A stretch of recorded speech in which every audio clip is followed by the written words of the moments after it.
Chapter 227. The diplomatic mission of the Kingdom of Qing had quietened down, and now it was the turn of the other powers to be anxious. Shopkeeper Sheng often came to deliver wine, and humbly conveyed the greetings of Xinjiang. Shen Zhong had also invited Fan Xian a few times, but Fan Xian found an excellent excuse to decline. Shen Zhong had no way of getting angry.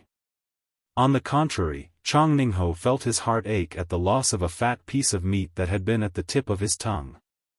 Perhaps there was some agreement between the eldest princess and Shang Shanhu, but Xinjiang did not have a deep foundation in northern Qi. They still needed the help of the Overwatch Council. After Fan Xian's persuasion, Yan Bingyun finally agreed to his plan. He was prepared to use the network he had been building over the past 4 years. The news from the south seemed to show that the Qing court was as stable as Mount Tai, without a single ripple. However, the Overwatch Council's report mentioned that there had recently been a few strange murders on Shandong Road. Although the murderers had killed ordinary people, their methods were extremely cruel. This was a case of the Ministry of Justice, but it had never been solved, so the 4th Bureau of the Overwatch Council had taken over. Fan Xian did not pay much attention to this murder case, and Yan Bingyun did not pay attention either. After all, the matter in Shangjing was enough of a headache, and the two of them were planning something sinister. Fan Xian's reason for declining all the invitations was very good. For the past 2 days, he had often been chatting with a village girl. Given her status, neither Shen Zhong nor Chang Ningho had the guts to steal guests from her. In a quiet alley in Shangjing, a man and a woman were strolling and chatting. Their words floated lightly, disturbing the butterflies that were nesting in the flowers. Nature is heaven and earth, and man is heaven and earth. The so-called unity of heaven and man means that human affairs must follow the natural path of heaven and earth. Only then can the two be harmonious. Harmony is only a facade.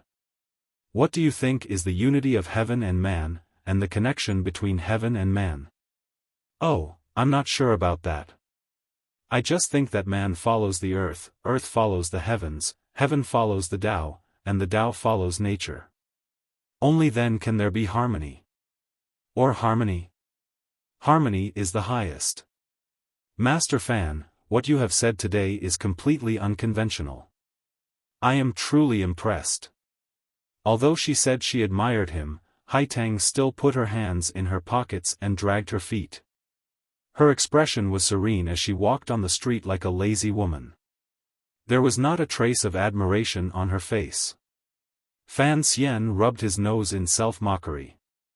Just like that day in the palace, he imitated Haitang's sweeping footwork.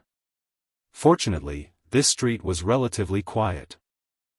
Otherwise, if the two of them were to walk like this, they would probably be laughed to death by bystanders.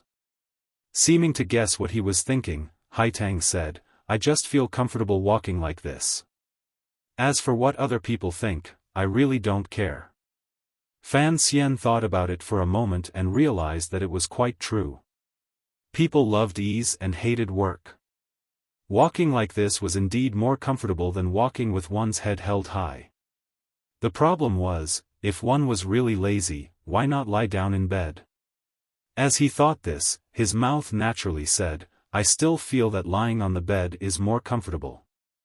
If Miss Haitang is willing, we can lie on the bed and talk about literature, talk about life. Haitang glanced at him. Fan Xian smiled a little embarrassedly and did not explain anything. He really did not have many romantic thoughts about Haitang, but for some reason, chatting with her always made him feel very relaxed. After his rebirth, Fan Xian had always wanted to experience many interesting things and meet many interesting people. This visit to northern Qi was largely to satisfy this spiritual need of his. Although there had been assassination plots along the way, and things had not been very interesting, Fan Xian had gotten to know 2 interesting people, Yan Bingyun and Haitang. Fan Xian felt that it had been worth it. I heard that Master Fan met with Master Shen Zhong a few days ago. Haitang asked softly, reaching out to pull out the green branches hanging down from the street. It was already summer, but it had been raining heavily a few days ago, so there was no heat. The trees and flowers were still in the spirit of spring. Fan Xian nodded. We parted on bad terms. He knew that although he was above the court, he could see that the power of his faction was still biased towards the Empress Dowager, so he guessed why Haitang had asked this. Parted on bad terms? Haitang smiled, her face gentle. I am just curious. Master Fan, why did you hurriedly throw out that proposal? Were you not afraid that it would affect your reputation as an official if it got back to the south? Fan Xian's heart trembled, but his face showed no expression. I do not understand what you are talking about. Haitang said, the Empress Dowager was very tempted by your proposal. Fan Xian's face darkened slightly. Miss Haitang, you should know that these days, I have been in seclusion, refusing guests. The reason why I came out to accompany you when you spoke was because I felt that although you had acted against me at Wudu, you are, after all, an unworldly master. You would not talk about these petty matters of the world. Miss Haitang, you have disappointed me. If I did not say these things, I am afraid you would be even more disappointed, Master Fan. Haitang's mind was clear, and she would not be fooled by Fan Xian's flowery words. The Empress Dowager invites you into the palace. Fan Xian chuckled and cupped his hands in salute. Thank you for your trouble, Miss Haitang. Earlier, Master Fan, you said that sincerity is the way of heaven and sincerity is the way of man. Haitang's bright, jewel-like eyes looked at Fan Xian in a trance. Since you know the way, why not? Isn't it easier to deal with people with sincerity? Fan Xian took a deep breath and slowly circulated the strange, tyrannical zhenqi in his body, resisting the pressure coming from Haitang. He smiled. Dealing with people with sincerity can be divided into big and small. Sincerity to people is a small way, and sincerity to the world is a great way. Miss Haitang, if you treat people with sincerity, why don't you tell me what secret Xiaofan has that even an unworldly master like your master is tempted? Sincerity to the world? Haitang's lips curled up slightly. My master is sincerity to the world, so I cannot say much. But the secret in Xiaofan's heart has kept him alive for 20 years. If that secret were to spread among the common people, I fear that the world would be in chaos for 20 years. Fan Xian was startled. He knew something that no one else knew. Based on what Haitang had said, could it be that there was some danger in the temple? The two of them returned to the path of idle conversation, and it was nothing more than a discussion of philosophy and theology. In any case, Fan Xian had a foundation in the history of Chinese philosophy from his previous life. He randomly picked out a few of Dong, Lu, and Wang's theories, and Haitang was greatly surprised. But many years later, Haitang slowly reflected on it and began to organize the theories of the great scholar Fan. Only then did she realize that the young man had said nothing. For some reason, in the late spring and early summer of northern Qi's Shangjing, the rain was so plentiful. Before, the warm spring sun had shone brightly, but now a chilly breeze blew, and raindrops fell through the branches above their heads. With a crash, Fan Xian opened the cloth umbrella at his side and held it over Haitang's head. Under normal circumstances, given Fan Xian's status, when he went out in the rain, his subordinates would hold the umbrella. But right now, it was just the two of them, and purely in terms of status, it was only right and proper for him to hold the umbrella for Haitang. The rain gradually soaked the street. Fan Xian looked calmly at the people on the street hiding from the rain, but in reality, he was carefully watching Haitang's steps. At this time, the feet of the two of them were covered in water. Fan Xian had long since stopped using the country girl's walk, intending to see how Haitang would walk. Haitang continued to walk. Fan Xian shrugged his shoulders helplessly.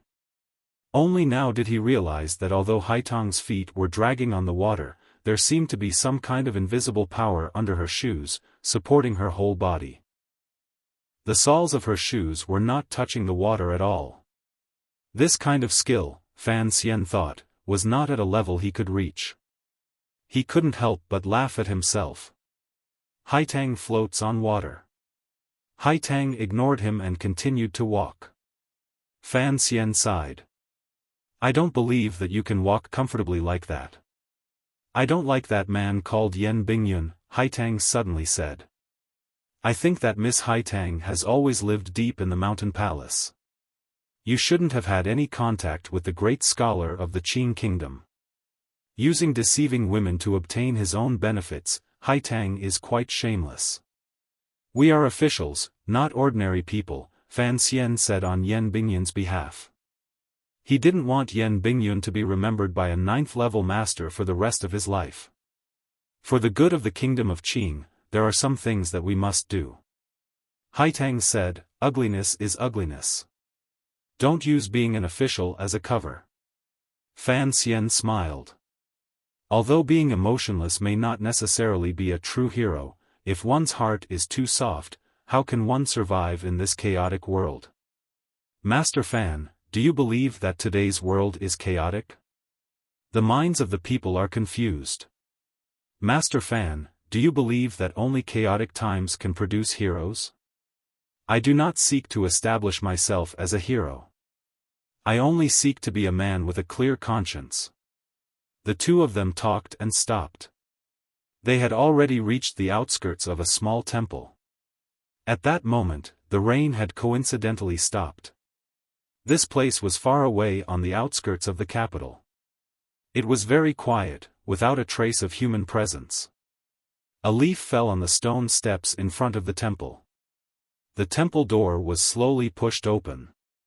Fan Xian looked at the woman sitting by the incense table in the temple. After a moment of absent-mindedness, he bowed. Miss C, long time no see. The corners of Haitang's lips curled up. Master Fan, you want to be a man. I did not expect that, as I expected, you are a man who has tender, protective feelings for the fairer sex. With a swish, Fan Xian gathered up his wet umbrella and looked at Sea Lily, who had risen to greet him. He smiled. Being emotionless may not necessarily be a true hero. How can a man who has tender feelings for the fairer sex not be a man? Chapter 228. A heartless man is not necessarily a true hero. How can a compassionate son not be a true man? Haitang repeated slowly. Her face returned to her usual smile, and she led Fan Xian through the wooden door of the little temple. Master Fan. Sea Lily curtsied. Fan Xian, with a warm and distant smile, cupped his hands in greeting. When did you enter Shangjing, Miss C? Thanks to your good fortune, I entered the capital 3 days ago. I had a safe journey. Thank you for your concern. Sea Lily slowly lowered her eyelids. She was still wearing the light green robe she had worn during the journey. The weather was hot, and she was not afraid of catching a cold. Fan Xian quietly said a few more words to her. Haitang watched calmly from the side, but there was a glimmer of a smile in her eyes. How could the unfamiliar expressions on their faces escape her eyes? Fan Xian felt a little strange. Why had Haitang brought him to the temple where Sea Lily was staying? And where were the palace nannies who had always served Sea Lily? Did Haitang not know that as a foreign official, he should maintain a distance of 3,000 miles from the woman the Emperor of Northern Qi wanted? This is where I live. Haitang explained the confusion in Fan Xian's heart. It is not convenient for Lily to enter the palace, so His Majesty has asked me to take care of her. Fan Xian laughed bitterly. Only now did he remember that Sea Lily had once said that these two girls were close friends in the Northern Qi palace. He suddenly thought of something. Could it be that Ku He also lived in the palace? Although the temple was far away, Fan Xian still had some reservations. After a few casual words, he said to Haitang, I will wait for you outside. Without waiting for Haitang and Sea Lily to reply, he left the door and waited outside in the courtyard. After he left, Haitang quietly looked at Sea Lily. After a moment of silence, she suddenly said, I brought him here to see you. Don't you have anything to say to him?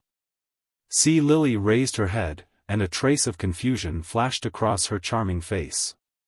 She said quietly, I said I don't want to see him, and I reckon he doesn't want to see me either. Right now, he is outside the door, and I don't know how he will complain about you. Haitang, you are too reckless. Even if you are Ku He's disciple, you should do less of this taboo thing. Haitang smiled gently. What is there to be afraid of? Our Majesty is not a petty person. In another elegant and clean small room, wisps of fragrance gradually filled the meditation room. The tea on the table mixed with the amber color of the furniture, making people feel very tranquil. Why did you bring me to see Sea Lily? Fan Xian sat cross-legged on the other side of the tea table, frowning. His elegant face finally showed some worry. He was working hard to make arrangements for Xiaofan, but Sea Lily was a hot potato. I told you about Yan Bingyun earlier, Haitang said with a smile. I wanted to see if Master Fan was the same as the other filthy things in the world. The term, impure substance, is novel and absurd. Have you never read the story of the stone, Master Fan? Haitang seemed surprised. Fan Xian's heart skipped a beat, and he didn't respond. He just smiled bitterly and said, Miss Haitang, have you misunderstood something? Miss Sea Lily is just a criminal I've been escorting along the way. She's just a target in the agreement. I have nothing to do with her. Milord, you've misunderstood me. Haitang said softly, today, I have invited you to my humble abode because there is something I need your help with. What is it? Fan Xian asked directly. Haitang smiled and said, actually, it's something His Majesty was worried about when he left you in the palace. Fan Xian looked at her and found that her ordinary face easily made people feel close to her. He asked curiously, clearly, His Majesty didn't want you to know about his troubles at the time. Haitang used her left hand to gently roll up the sleeve of her right hand. With 2 fingers, she brought a small teacup to her lips. She slowly took a sip and said, the Emperor truly did not want me to know in the beginning, but his distress and I have been good friends for many years. Furthermore, in the Qi court, there are not many people, other than me, who are willing to help him resolve this distress. I've always been confused. Fan Xian could, of course, guess what the young Emperor of Northern Qi was worried about. He smiled and said, since everyone in the court is opposed to Sea Lily entering the palace, why does your Emperor still insist on going his own way?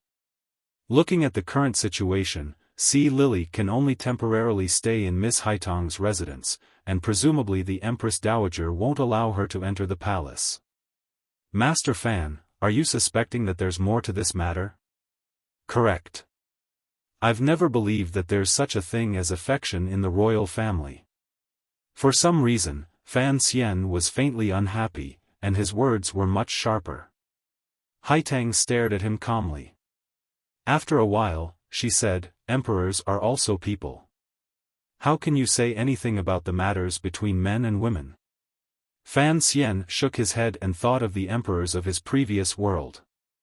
Perhaps Emperor Xuanzong of Tang was an exception, but in the end, didn't Yang Guifei turn into a wisp of a fragrant soul at Maui? Master Fan is already married, Haitang said casually. Fan Xian was slightly surprised. He thought of his wife at home, and of their first meeting in front of the incense burner in the Temple of Qing. He couldn't help but smile, full of happiness. Haitang looked at his facial expression and sighed to herself. She smiled and said, I hear that Master Fan and your wife are very close.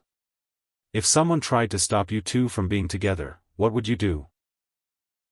Fan Xian raised his eyebrows and did not reply. But if there really was someone in this world who dared to come between him and Wanner, that person must be seeking death. Gradually, he seemed to understand the feelings of the young emperor in the palace. But when he thought of how the emperor admired Sea Lily, Fan Xian still felt a little strange. Even though the agreement between him and Sea Lily was that they were only in a mutually beneficial relationship. Haitang's request was actually what Fan Xian wanted. If Sea Lily couldn't enter the palace, the only thing that would be lost would be the Overwatch Council of Qing. He just couldn't guess why she would want to find him. Haitang said, "No one in the court is willing to help His Majesty welcome Sea Lily into the palace. You should know that Sea Lily's identity in the south is problematic. After all, I am limited by my status and have no right to speak in this matter." Fan Xian laughed coldly. "She's working for Northern Qi." He then asked, "Do I have any right to speak? I'm just a foreign official. After Wudu, this matter should have nothing to do with me." Haitang smiled. "His Majesty and I only wish to borrow your wisdom, Master Fan." Fan Xian couldn't help but laugh. He gently smoothed down the hair on his head with his fingers. "Miss Haitang, you truly think highly of me."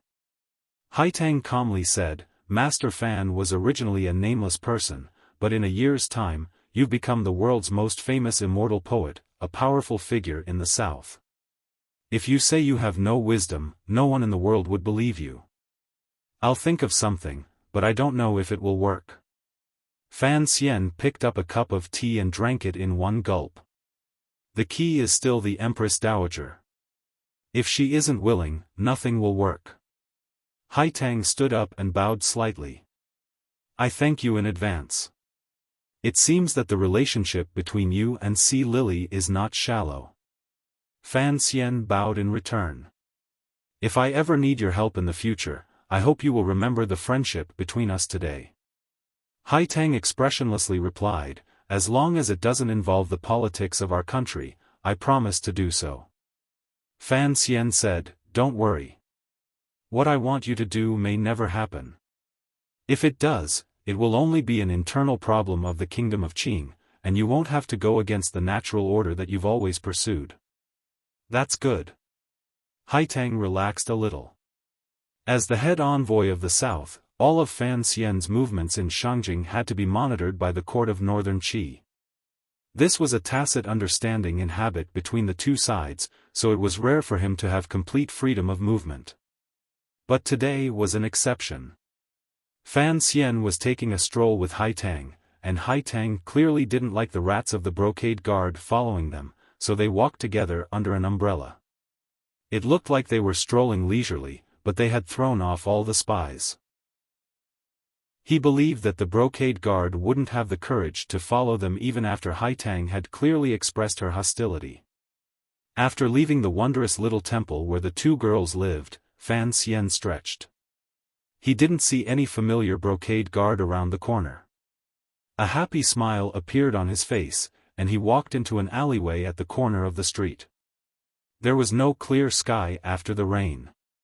Only a cool breeze blew the dew that fell from the branches, brushing past his cheeks. Thinking of Sea Lily and the Emperor, Fan Xian still didn't quite understand.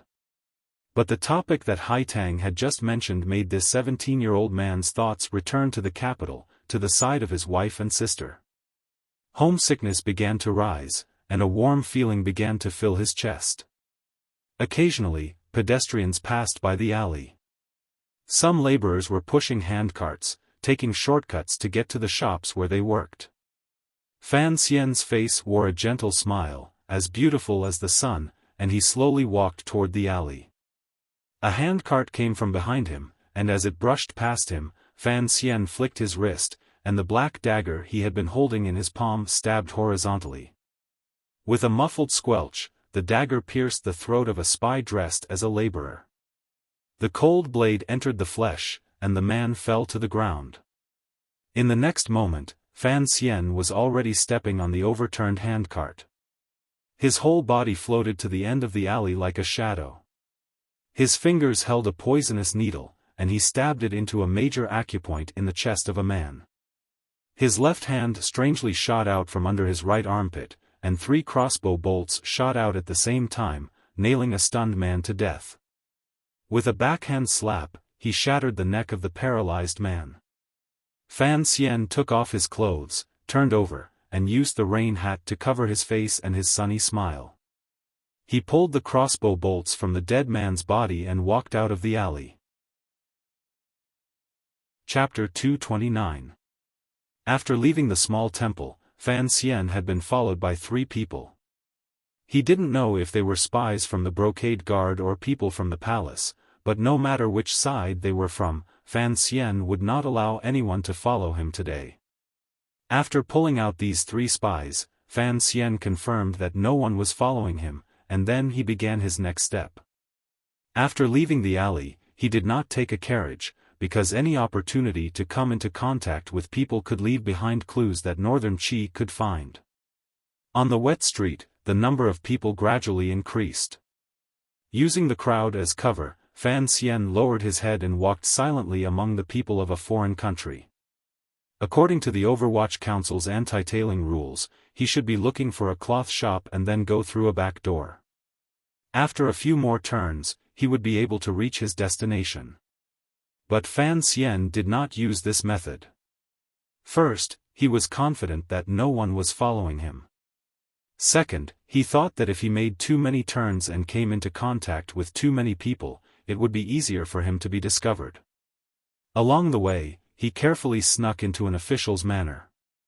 Coincidentally, it began to rain again in Shangjing. The rain was silent, but it was tangible, and it effectively hid his tracks. Near the musical house in the south of Shangjing, there was a residential area for commoners called Zhangjiadian. This place was a mix of good people and bad people, but it had been relatively safe these past few years. In addition, living expenses were cheap, so it gradually became lively. The small peddlers who did not have much capital began to muster up their courage and save up extra money. They bought a few shops on this street and began to do business. This place was not like Xiushui Street, where daily necessities were sold. The prices were cheap, and the quality was not very good. The third shop from the east was such an ordinary place. This shop sold oil. The oil was palm oil from Dongyi. Although it was cheap and tasted good, the color was not very good. Especially during the winter, there was always a layer of white flocculation. So, generally, wealthy families with a bit of money would rather use rapeseed oil from the east of Qi. Fortunately, there were always many people who did not have spare money, so this oil shop that did not even have a signboard could still survive. However, they did not dare to hire too many people. Other than an old shopkeeper, they only hired a helper and a waiter. It had rained repeatedly today, so there were not many pedestrians in Zhangjiadian. Today, it seemed even more empty. However, the oil shop's business had nothing to do with the weather. Whoever ran out of oil would naturally come, so the old shopkeeper of the oil shop was not in a hurry. Instead, he moved a long stool and sat in front of his door, staring blankly at the rain outside the shop. Perhaps the shopkeeper was really getting old. The young workers in the shop felt that the number of times the shopkeeper was in a daze this year was much more than before. "Shopkeeper, I want to buy oil." A person stood at the entrance of the oil shop, blocking the dim sunlight outside. The old shopkeeper waved his hand, indicating for him to enter by himself. The man took off his rain hat, revealing a plain face. He smiled, walked into the shop, and said to the yawning shop assistant, "Young man, I want to buy oil." The shop assistant smiled and said, "What kind of oil do you want?" "Other than palm oil, our shop also has a new batch of rapeseed oil from Qi Donglai."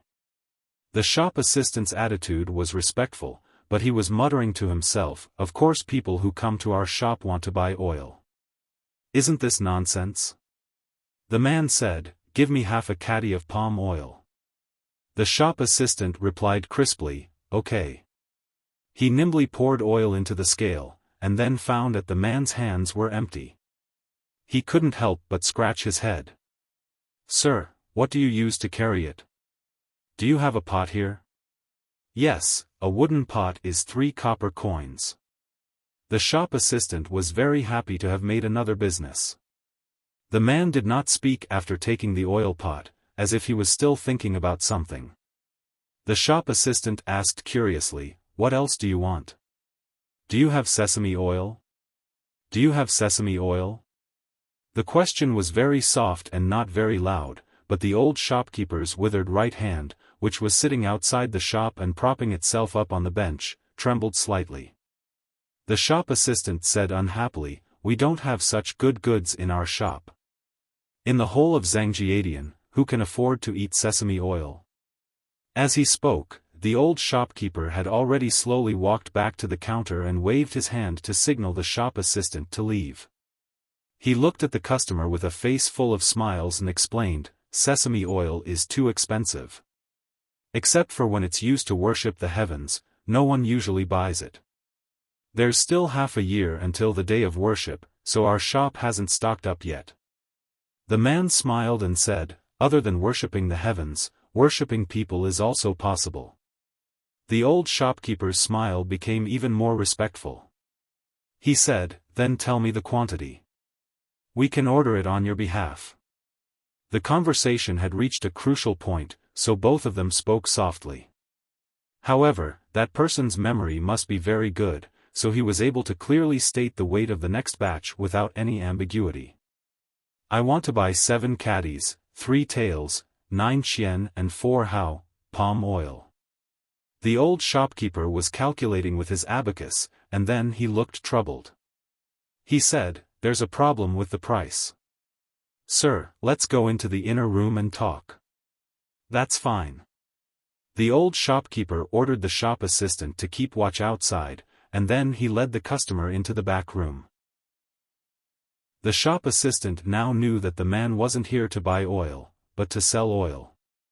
He couldn't help but stick out his tongue, thinking that he was lucky he hadn't offended the owner of the sesame oil business. This sesame oil merchant was, of course, Fan Xian in disguise. He followed the old shopkeeper into the back room, only to find that it was completely different from the meeting place he had imagined. It was actually bright and clear. There was no tea, no small talk. The old shopkeeper stared into Fan Xian's eyes, and there was a trace of caution in his old, muddy eyes. He said, "Sir, you came from the south?" Fan Xian nodded. The old shopkeeper made a gesture of invitation. Fan Xian sighed in his heart, thinking that Yan Bingyun's procedure was a bit complicated. Helpless, he could only report another number that he had firmly memorized.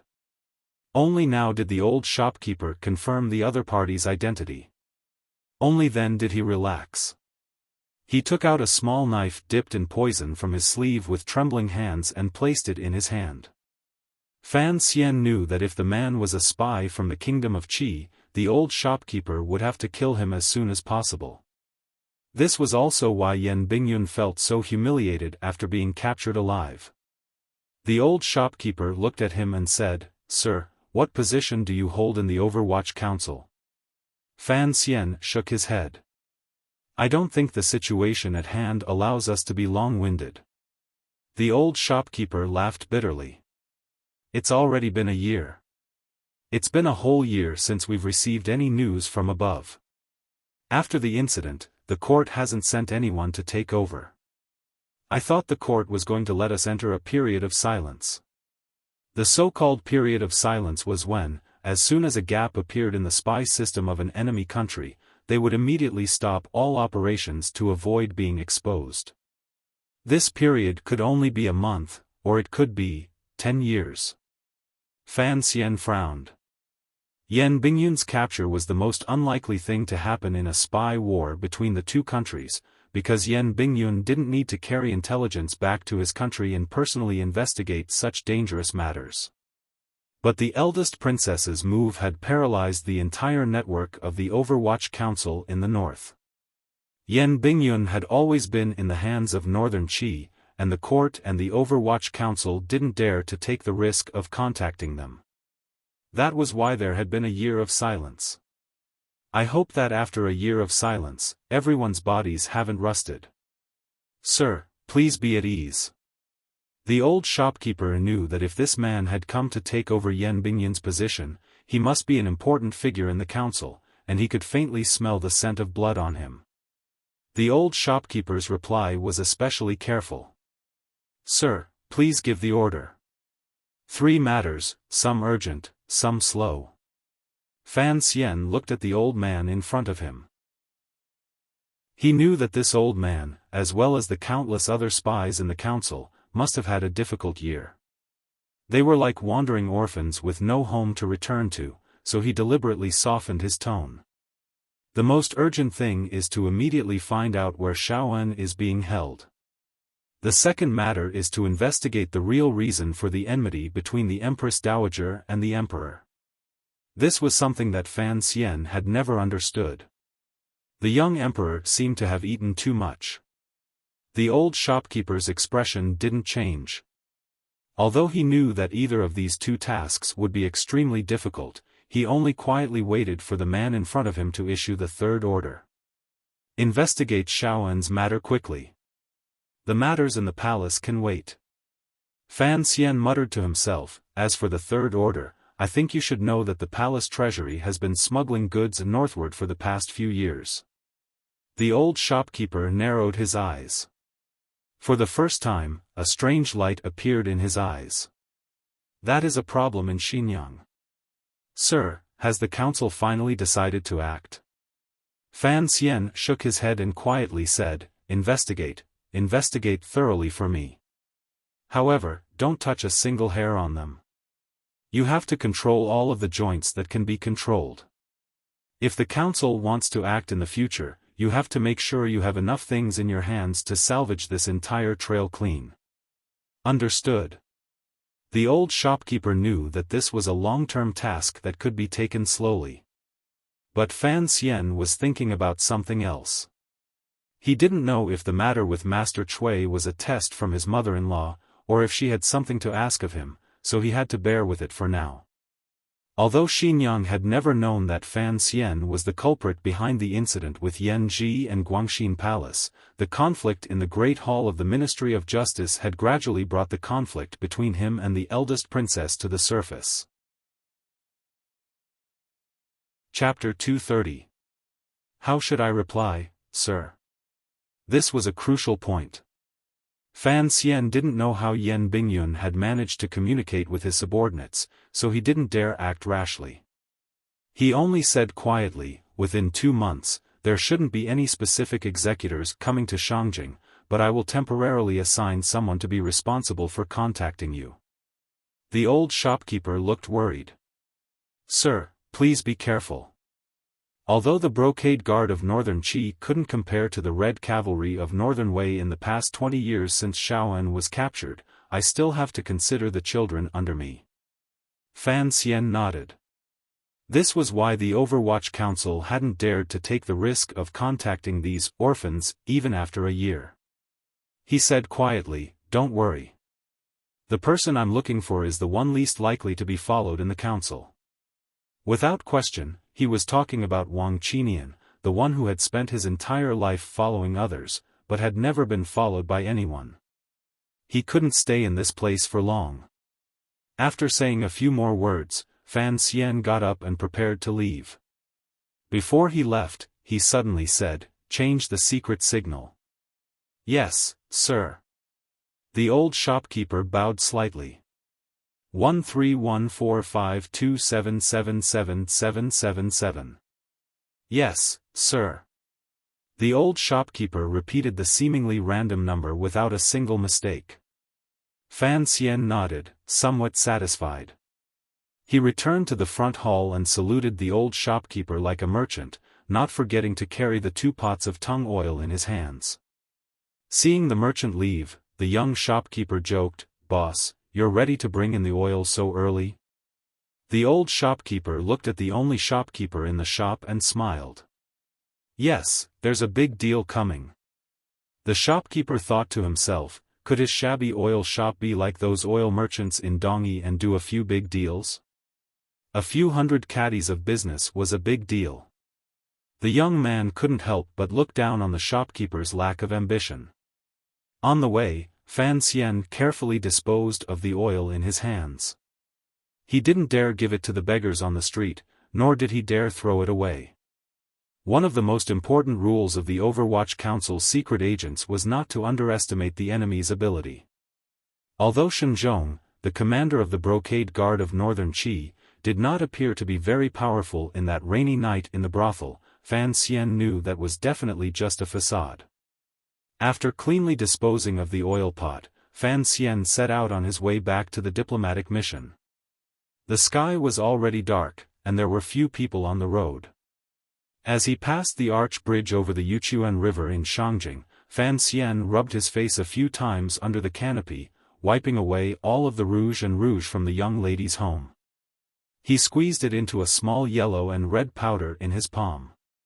His palm gently stroked the lion on the stone arch bridge. The powder fell from his palm and quietly mixed with the river water under the bridge. No one could find any trace of it. Descending the bridge and passing through the alley, Fan Xian emerged from the side of a house. He had already restored his original appearance. He had taken off his rain hat and flipped his robe. He looked just like he had when he had just parted with Haitang. His face was delicate and his expression elegant. He swaggered back to the diplomatic mission. The Brocade Guard, who had been drinking tea for many days, looked at him strangely. Fan Xian knew that the news of the 3 spies' deaths must have reached Shenzhong's ears. But the Brocade Guard could only swallow this loss. As for when they would be able to retaliate, that was not within Fan Xian's scope of consideration. In the most secluded courtyard of the courtyard, under the long eaves, Yan Bingyun was lying on a low couch. The couch was piled with soft brocade blankets. Although Fan Xian had treated his wounds, the torment he had suffered over the past year could not be healed in a short period of time. His body was injured all over, and could not withstand strong contact. So Fan Xian thought of a way to bury him in a pile of cotton. Fortunately, the weather had not been too hot. Although he knew that this indifferent northern spy chief was now physically and mentally exhausted and needed time to rest, Fan Xian still felt a bit ashamed to disturb him. Because in these last few days in northern Qi, he had to rely on Yan Bingyun's methods. After a brief explanation of the day's situation, Yan Bingyun looked at Fan Xian gloomily and said quietly, "I hope you did not leave behind any traces. Otherwise, if all my subordinates were to be uprooted, even if you are the commissioner of the council, I will definitely report you." Fan Xian shook his head. "I know you have more power than just this line of communication. Although one-way communication is safe, the efficiency is too low. You must think of a way to move the other areas as well. But I don't think I have the time to deal with them. I am going to hand them over to Wang Qinian. What do you think of this proposal?" A strange look flashed in Yan Bingyun's eyes. This was the youngest high-ranking official of the council. These days, his performance could only be described as average. His greatest strength was that he was good at listening to Yan Bingyun's opinions. But today, he had exposed the northern network with a single sentence. It seemed that he had some ability. "I am not worried about Wang Qinian." He thought for a moment. Master Wang is one of the earliest people to be hidden in the north. Fan Xian was slightly surprised. He had not expected Wang Qinian to have done such a thing. He heard Yan Bingyun say, "According to your plan, we will cooperate with Shang Shanhu to dig out Xiaofan's whereabouts. But I do not want the people of the council to get too involved." Fan Xian agreed to his request. He knew that Yan Bingyun did not want the people hidden in the north to sacrifice too many lives for the sake of the internal strife of the court. "Don't worry. I know what I am doing." Yan Bingyun frowned. "Shang Shanhu is a lion. Unfortunately, in the deep waters of Shangjing, he could not find a place to borrow his strength. That is why he sought the help of the eldest princess. As officials, it is only natural that you and I act according to the will of the eldest princess. However, you must know your limits. I believe that the day Shang Shanhu makes his move to save Xiaofan will be the day the Empress Dowager and Shenzhong purge the army." Fan Xian knew that this cold-faced official of the Overwatch Council had guessed what he wanted to do, so he didn't say anything more. He only said quietly, "This is exactly what I want to see. I will not underestimate Shenzhong's ability to monitor Shangjing, let them fight it out. In any case, it will not harm the kingdom of Qing." Leaving the rear courtyard, Fan Xian found Wang Qinian and gave him the task. Wang Qinian remembered the string of numbers clearly. He knew that in the following days, he would have to shoulder this dangerous and important task. He was not the old shopkeeper of the oil shop. He was Fan Xian's most trusted aide, and so he gathered his courage and asked, 13145277777. "Master, this string of numbers seems to represent something. All my life, I love money, money, money." Fan Xian laughed. In the dialect of Danzhou, the pronunciation of money and 7 was very similar. The old shopkeeper of the oil shop had been doing well these past few days. He had sold a few barrels of oil, and a piece of information hidden in the dark began to circulate through the northern department of the 4th Bureau of the Overwatch Council, which had been silent for a year. It did not take long for the spies, who had disguised themselves as the various commoners of northern Qi, to receive their first task after a year. The information began to be fed back through various channels. It was summarized at several points on the line, and finally delivered to the oil shop in Zhangjiadian. At the same time, the Qing diplomatic mission held a few banquets, and their drinking capacity had increased considerably. Naturally, shopkeeper Sheng of Xiushui Street could not help but make a few trips to the diplomatic mission's courtyard, and flatter Fan Xian a few times. He believed that from Fan Xian, he had obtained the information that Xinyang and Shang Shanhu had always wanted. The person who handled a lot of information and analyzed it, and finally came to a relatively accurate conclusion was Yan Bingyun.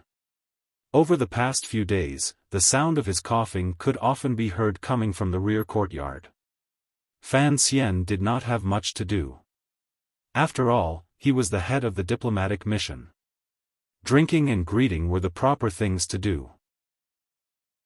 On this day, he entered the palace accompanied by Hai Tang. A few days ago, Hai Tang had told him that the Empress Dowager had invited him to the palace to discuss important matters. Drinking, for Fan Xian, had always been a happy thing, and drinking with the Empress Dowager of an enemy country was not a depressing matter. But when Fan Xian returned to the diplomatic mission, all of his officials and subordinates knew that he was in a bad mood, but no one knew why. Inside the room, Fan Xian looked coldly at Lin Jing. "In this diplomatic mission, am I the head envoy, or is it you, Sir Lin?" Lin Jing was uneasy. "Why do you say that, Sir Fan?" he asked nervously. "Naturally, the diplomatic mission will follow your lead." "Good, good, good." Fan Xian laughed. "Then tell me, Sir Lin. Why did the Empress Dowager say that the princess of Northern Qi was going to be married to the great prince of our dynasty? What a big deal. Why was it that I did not know about this even after I left? You had already made all the arrangements for the princess marriage at the office of the Grand Herald and Taichung Temple. Only now did I know that I had to send off the bride on my way back." Lin Jing let out a sigh of relief. So that was what had happened. He laughed. "Sir," he replied, "please do not blame me and Sir Lin Wan. The diplomatic mission only passed on the Empress Dowager's handwritten letter to the Empress Dowager of Northern Qi.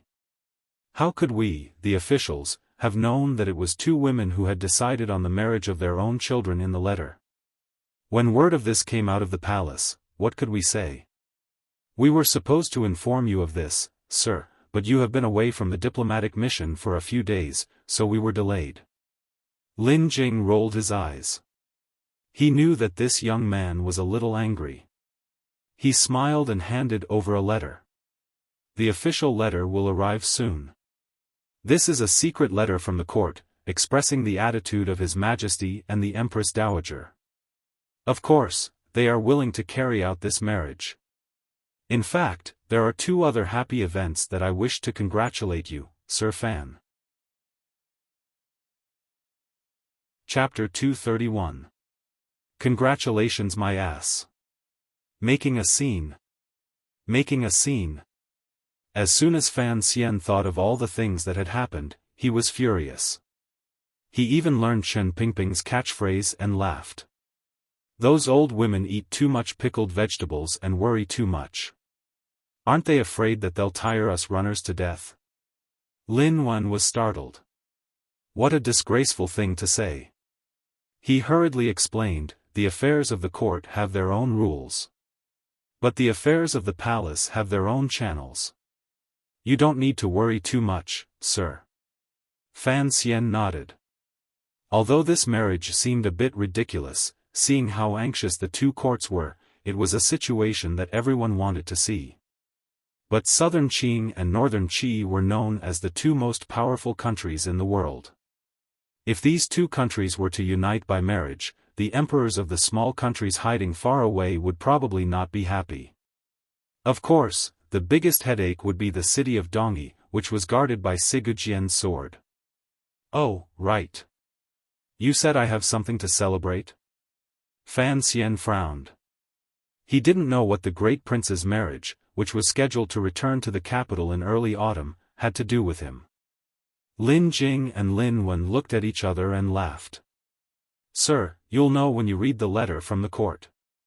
According to custom, when the court sent a letter, if the head envoy was not present, Lin Jing, as the deputy envoy, had the authority to open it first. Go ahead. Fan Xian rubbed the space between his brows. He didn't know where this feeling came from, but it was getting stronger and stronger. Yes. Lin Jing responded with a smile. After the great prince's marriage is set, so is the second prince's. His Majesty has decreed that the second prince's marriage to Yi Linger, the daughter of the Yi family of the Jingdo garrison, is set for next spring. Fan Xian was a little surprised. He grunted, and felt a strange feeling in his heart. The girl who had called him teacher by the lake was also going to be married? He had seen the second prince before, and knew that the second prince was well-read, but had a restless heart. Hearing that Yi Linger was going to marry the second prince, he couldn't help but worry for her.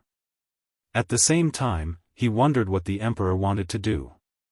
This marriage would clearly tie the Yi family, which guarded the capital, to the second prince. Did the emperor really want to change the heir? Fan Xian's heart jumped, but his expression was unusually calm. He tilted his head slightly and said, "What does this have to do with me?" Lin Wen said with a flattering smile, "Congratulations, Master Fan." "Congratulations, Master Fan." His Majesty also mentioned in his edict that the young lady of your manor is virtuous, and that she has been granted marriage to Li Hongqing, Crown Prince of King Jing, young miss of your noble family. Fan Xian was a little confused, and felt a little stupid. Which manor was this? It took him a while to react. Could it be Ruoruo? Sister Ruoruo was going to marry Li Hongqing? No. To everyone's surprise, Fan Xian suddenly stood up and waved his sleeve. The officials next to him had their mouths wide open. They didn't know why Fan Xian would have such a strong reaction after hearing about his sister's marriage. Everyone congratulated Fan Xian. His congratulations came from the bottom of his heart. Count Sinan was the Minister of Appointments, and was in charge of the Qing Kingdom's finances. Fan Xian was the Commissioner of the Overwatch Council, and His Majesty had arranged for him to marry the daughter of the former Prime Minister. That young lady also had a noble identity that everyone knew, but did not dare mention. Now, even the young lady of the Fan family had been betrothed to Crown Prince Li Hongqing. There was no one else in the court who was so favored by the emperor. Fan Xian's reaction was, no. Fan Xian lost his composure for a moment. Out of the corner of his eye, he saw the stunned expressions on everyone's faces. His mind was a mess, but he quickly came to his senses and laughed. That won't do. Li Hongqing visits brothels every day. If he doesn't spend a few hundred jars of fine wine with me, my brother-in-law, I won't let my sister marry him. He hid it well. The officials all knew that the Fan family was on good terms with King Jing's family, and that he was good friends with Crown Prince Jing. His words were indeed a joke. The officials all laughed.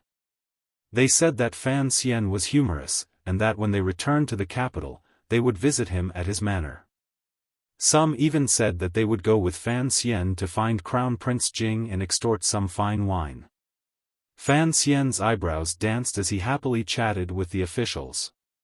He was very much like a happy brother who had heard that his sister was about to get married. After everyone had dispersed, Fan Xian walked alone to the secluded rear courtyard. Standing next to a pillar, he looked at the stars emerging from the gaps in the dark clouds in the southern sky. He was silent for a long time. His sister was going to get married. His sister was going to get married. Fan Xian narrowed his eyes, watching the dim stars twinkling between the heavy clouds in the night sky. His heart palpitated, and his mind was filled with that sentence. He had long known that this was something that was bound to happen. Not long after he had come to this world, when he was in Danzhou telling the story of Snow White to the yellow-haired girl, Fan Xian knew that the yellow-skinned monkey in front of him would one day get married. In the letters that came and went between Danzhou and the capital, he would occasionally think that the little girl on the other end of the letter would grow up to marry a man. Later, when he came to the capital, he saw that there was a trace of ice and snow hidden between her brows. She was also as intelligent as ice and snow. She saw him as a teacher and respected him as a brother. Fan Xian laughed and thought that if any ordinary man married her in the future, he would certainly have a hard time. But at some point, perhaps from the day Fan Xian guessed his past, Fan Xian began to subconsciously refuse to think about the future of Ruoruo's sister. Even when the emperor, who was traveling incognito, told the siblings in the tea-house by the Lujing River that he would arrange a good marriage for Ruoruo in the future, Fan Xian still refused to think about it. But things never changed according to one's will.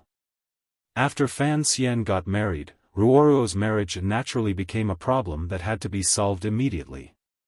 Fan Xian unconsciously gently patted the pillar next to him. His mind was a mess.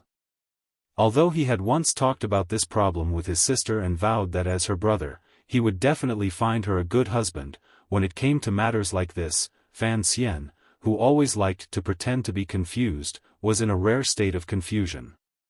It was as if there were countless threads running back and forth in his mind, making it difficult for him to breathe and unable to think. Clap, clap, clap. The sound of palms hitting the pillar echoed softly in the courtyard. Very noisy. A cold voice came from the other end of the corridor. Fan Xian laughed bitterly. He had been so shaken up today that he had forgotten that the courtyard he lived in was also occupied by the equally cold Yan Bingyun. "Sir, your mind seems to be in a mess today." Yan Bingyun wasn't concerned about him.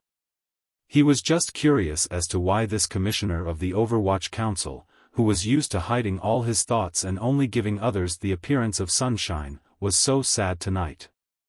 Fan Xian pulled his gaze back from the dark night sky. He thought for a moment and then said, "My sister is going to get married." "The young lady of the Fan family?" Yan Bingyun said quietly. "A famous and talented woman in the capital. Presumably, it was His Majesty who arranged the marriage." "Correct. My future brother-in-law is Crown Prince Jing, Li Hongcheng." Yan Bingyun said, "All the young people in the capital know that the Crown Prince likes your sister." Fan Xian was surprised. "Really? Why don't I know? I heard that you and Li Hongcheng had a good deal. Now that your manor is connected by marriage with King Jing, in the southern court, other than a few members of the royal family, there are no officials who can compare to the Fan manor. I must congratulate you, sir." Fan Xian felt that Yan Bingyun's cold congratulations were mixed with a hint of malice. He tilted his head slightly and smiled. "It is indeed a happy occasion." "If it is a happy occasion, why are you worried, sir?" Fan Xian smiled. Hongcheng is my friend. Of course I like his temperament, but... He shrugged. A dissolute prince who frequents pleasure boats is about to become my brother-in-law. I think anyone would be worried. Yan Bingyun coughed lightly and said mockingly, "Have you never been to a brothel in your life, Sir Fan?" Fan Xian smiled and shook his head. He was in a strange mood today, so he didn't want to argue with Yan Bingyun. There were no candles in the room, and the stars in the sky could be counted. The courtyard was dark. Fan Xian turned his head and saw Yan Bingyun's cold expression, which couldn't be erased in the night. He suddenly had a thought and blurted out. "Do you want to marry my sister?" "Nonsense." Yan Bingyun rebuked the commissioner for his absurd question. Fan Xian shrugged and sighed. "You're right. You only love yourself. How would you know how to love a woman?" Yan Bingyun didn't want to pay attention to him. Fan Xian looked at him and said, "How do you and Miss Shen end up? She was cheated by you. Shenzhong isn't someone to be trifled with." Yan Bingyun's face was as cold as ice, but Fan Xian's sharp eyes finally found a trace of sadness in his eyes for the first time. He only heard him say quietly, "I'm not a pervert like you. As for Shen, there's nothing between me and her." Fan Xian understood that Yan Bingyun and Miss Shen were destined to be apart for the rest of their lives, looking at each other from afar. Although he didn't know if Yan Bingyun had any feelings for her in the process, he felt some guilt toward such an infatuated woman. His thoughts turned back to Ruoruo's marriage, and a faint worry floated up in his heart. Actually, everyone was right. His sister marrying Li Hongcheng was better than marrying one of the princes. Fan Xian should be happy, but he couldn't be happy. Actually, in his heart, even he didn't know what he was thinking. Perhaps it was only some details, some initial reactions, such as standing up in front of him and the sad clapping of his hands afterwards, that revealed the deepest desires in Fan Xian's heart that he didn't even realize he had. He said to Yan Bingyun in the corridor, "Miss Shen naturally can't marry you, but if, and I'm saying if there was such a possibility, what would you do?" "I never think of the impossible," Yan Bingyun replied coldly. Fan Xian smiled and left the long corridor. Yan Bingyun watched his lonely figure disappear into the darkness and fell into deep thought. Chapter 232. 3 marriages, just 3 small interludes, that seemed to be the case. No one knew of Fan Xian's troubles. Whenever he thought of that faint possibility, Fan Xian felt a chill run through his body, and he didn't know what to say. Far away in a foreign country, Wuxia, the only person who had no taboos, seemed to have disappeared. There was no one he could talk to about this. There was nothing that couldn't be said to others, but this couldn't be said to others. In the eyes of others, Fan Xian seemed to be very happy, and had already begun to make arrangements for the diplomatic mission's return to the capital. The officials thought that Fan Xian was rushing back to the capital to prepare for his sister's marriage, and at the same time, wanted to seize the opportunity to benefit from the court's arrangements after the marriage. No one knew that under Fan Xian's calm, even joyful appearance, he had long since shaken off the shock of the time, and had begun to act according to the plan he had devised long ago, step by step. Yan Bingyun's words helped Fan Xian to a certain extent. Fan Xian thought that Sir Yan was right to a certain extent. What was the point of thinking so much about something that was impossible? But at the same time, he told himself that if Ruoruo was willing to marry, as her brother, he would make sure her marriage was glorious, happy, and blessed. Even if Li Hongcheng was involved in the second prince's struggle for the throne, for Ruoruo's sake, he would ensure the peace of King Jing's manor. Of course, if Ruoruo did not want to marry, then it would be a completely different story. Having thought this through, Fan Xian regained his calm, or at least on the surface.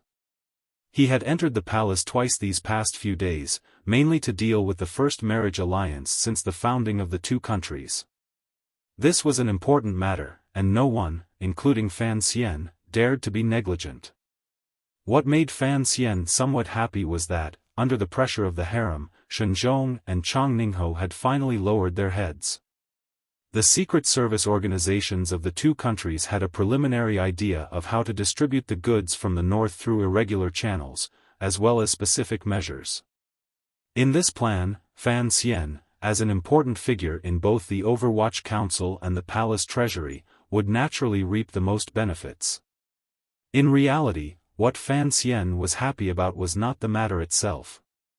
Although his plans in the future would require financial support, the gains from smuggling were not as great as Fan Xian's plans.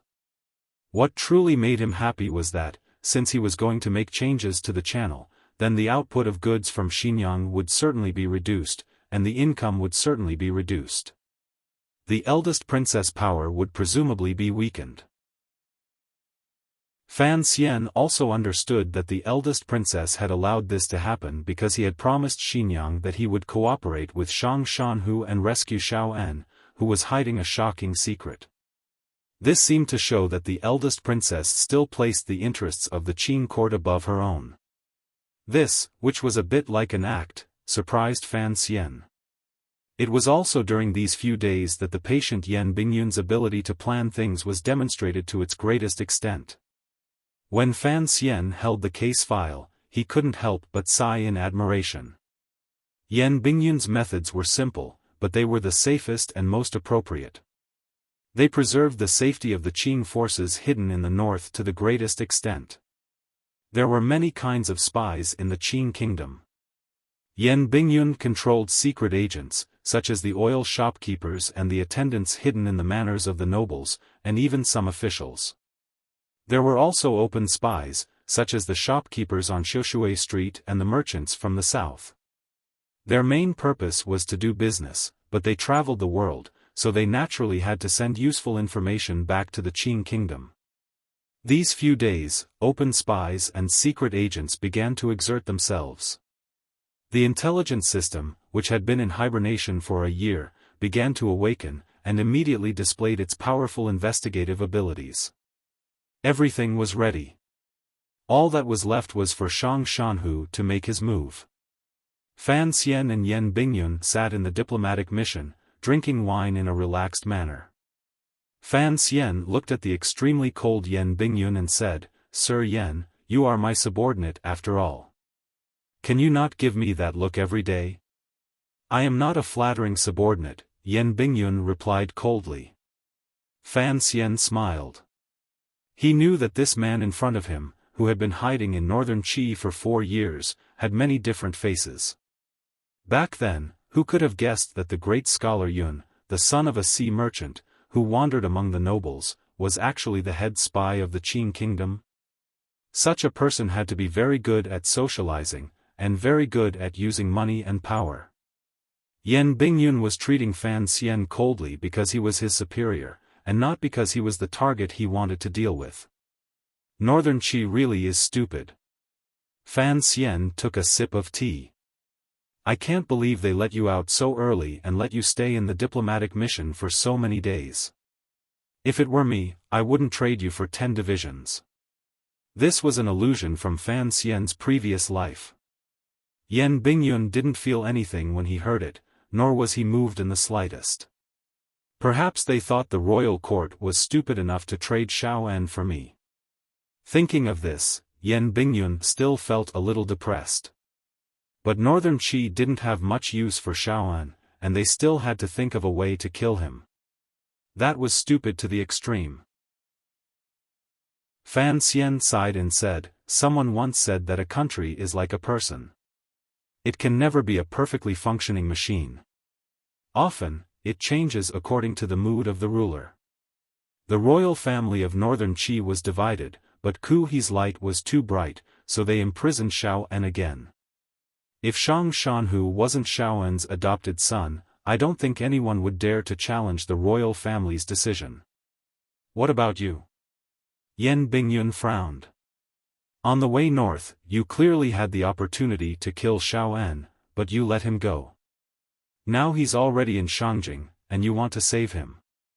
After saving him, you want to, it really is a little strange." Fan Xian smiled. He wouldn't tell anyone about Xiaofan's secret, and it was because of this that the process of this matter gradually became absurd and laughable. He thought about it and explained to Yan Bingyun, "This is like playing chess. Although we all want to checkmate the other side's general in the end, the process of moving the pawns is different, and the benefits we gain from it are also different." If he had killed Xiaofan on the banks of Wudu, the pawn Fan Xian had intended to abandon might not have been able to return to his country alive, and Fan Xian would never know where the temple was. And this time, he had used all the power of the Overwatch Council in the north to rescue Xiaofan. Fan Xian only wanted to set up a common chess board game, hoping that after so many twists and turns, he could gain something that even Chen Pingping couldn't. If Xiaofan doesn't escape from prison, the brocade guard won't be easy to kill. After all, Shang Shanhu's reputation in the northern Qi military is very high. Xiaofan, that old devil. What a pitiful life. A voice sighed. He's old, and no longer the same as he was. I don't recommend you do it yourself. Yan Bingyun looked at him coldly. If Ku he really does put down his pride and make a move, how will you survive? Fan Xian was silent. He didn't dare let anyone else hear Xiaofan's secret, so he had to take the risk himself. He slowly tapped the tea table, closing his eyes and imagining himself as a chess player, moving the chessboard clumsily and inexperienced. On both sides of the chessboard were, of course, experienced and far-sighted people, Ku He and the eldest princess, the Empress Dowager and Shang Shanhu. Compared to these people, Fan Xian was nothing. But Wan Tong had no other ability, but he had the courage to flip the chessboard. All the routine work was done. The diplomatic mission and the northern Qi court breathed a sigh of relief and began to feast to their heart's content. Fan Xian was no exception. In the peaceful capital, the only strange thing was that along the banks of Yuchuan River, there had been a number of strange murders. Along with these murders, there had been particularly frightening cases of arson. For a few days, the flames reflected a red glow on the river that the people of northern Qi loved. Fan Xian knew very well what was hidden behind these murders. When the intelligence agents of the Kingdom of Qing, who had hibernated for a whole year, began to move, the provost of the brocade guard, Shenzhong, must have smelled something amiss. The brocade guard, who had taken root among the people of Shangjing, also began to react fiercely and appropriately. Yan Bingyun estimated that some of the hidden sentries he had set up had already been lost in these murders. After all, in a foreign country, it was impossible to conduct such a large transaction right under the nose of the enemy without alerting them. But the Fourth Bureau's intelligence network in the north had been split into several pieces, so there was no fear of the brocade guard digging up too many strongholds. So Yan Bingyun's expression became more and more gloomy. The Fourth Bureau of the Overwatch Council only had 17 spies in Shangjing. And now, for the sake of the eldest princess and Xiaofan, they had paid such a heavy price. He could not help but be angry. Fan Xian did not say anything to comfort him, nor did he say anything. He just continued to drink, seek pleasure, and call in prostitutes. The 6th year of the Tianbao Kingdom, the 6th day of the 6th month of the Great Qi Kingdom. Fan Xian did not believe in the Western legends of the devil from his previous life, so his fingers were steady as he buttoned his cloak. He appeared full of confidence. He carefully sorted out his weapons and medicines. Some were in his belt, some were in his undergarments. Tied to his left forearm was a hidden crossbow that could fire 3 bolts at the same time.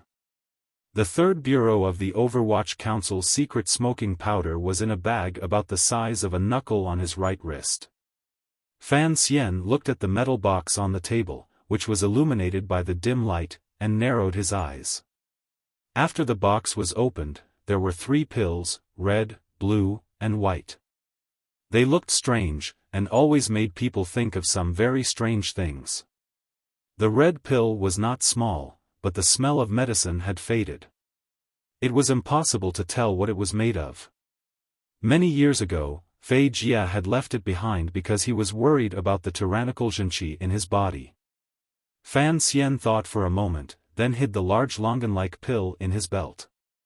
Looking at the remaining pills, Fan Xian laughed bitterly. He overturned his original idea and put them all away. He might run into that great grandmaster, so it was better to have more life-saving items. Chapter 233. After hiding the pill, Fan Xian twitched his nose. For some reason, his brain began to feel excited, and the powerful Zhenqi in his body began to circulate rapidly along his wide meridians. It was as if every pore on his body had opened up, greedily absorbing the yuanqi that might or might not have existed between heaven and earth. The faint smell of ephedra excited Fan Xian. From the table, he took down the tiger guard long knife, which had been modified beyond recognition. He weighed its weight in his hand and carefully used a cloth belt to tie the knife to his back, maintaining the most convenient angle for him to draw the knife. As for the slender black dagger on his leg, it seemed to have become a part of him over the years, and he did not need to pay special attention to it. With a creak, the door was pushed open.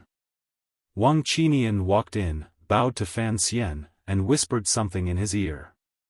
Fan Xian nodded and glanced at the remaining chores on the table, indicating for him to start. Wang Qinian smiled awkwardly. "My skills are much worse than yours, sir." Fan Xian scolded him. "You have never seen me with makeup on.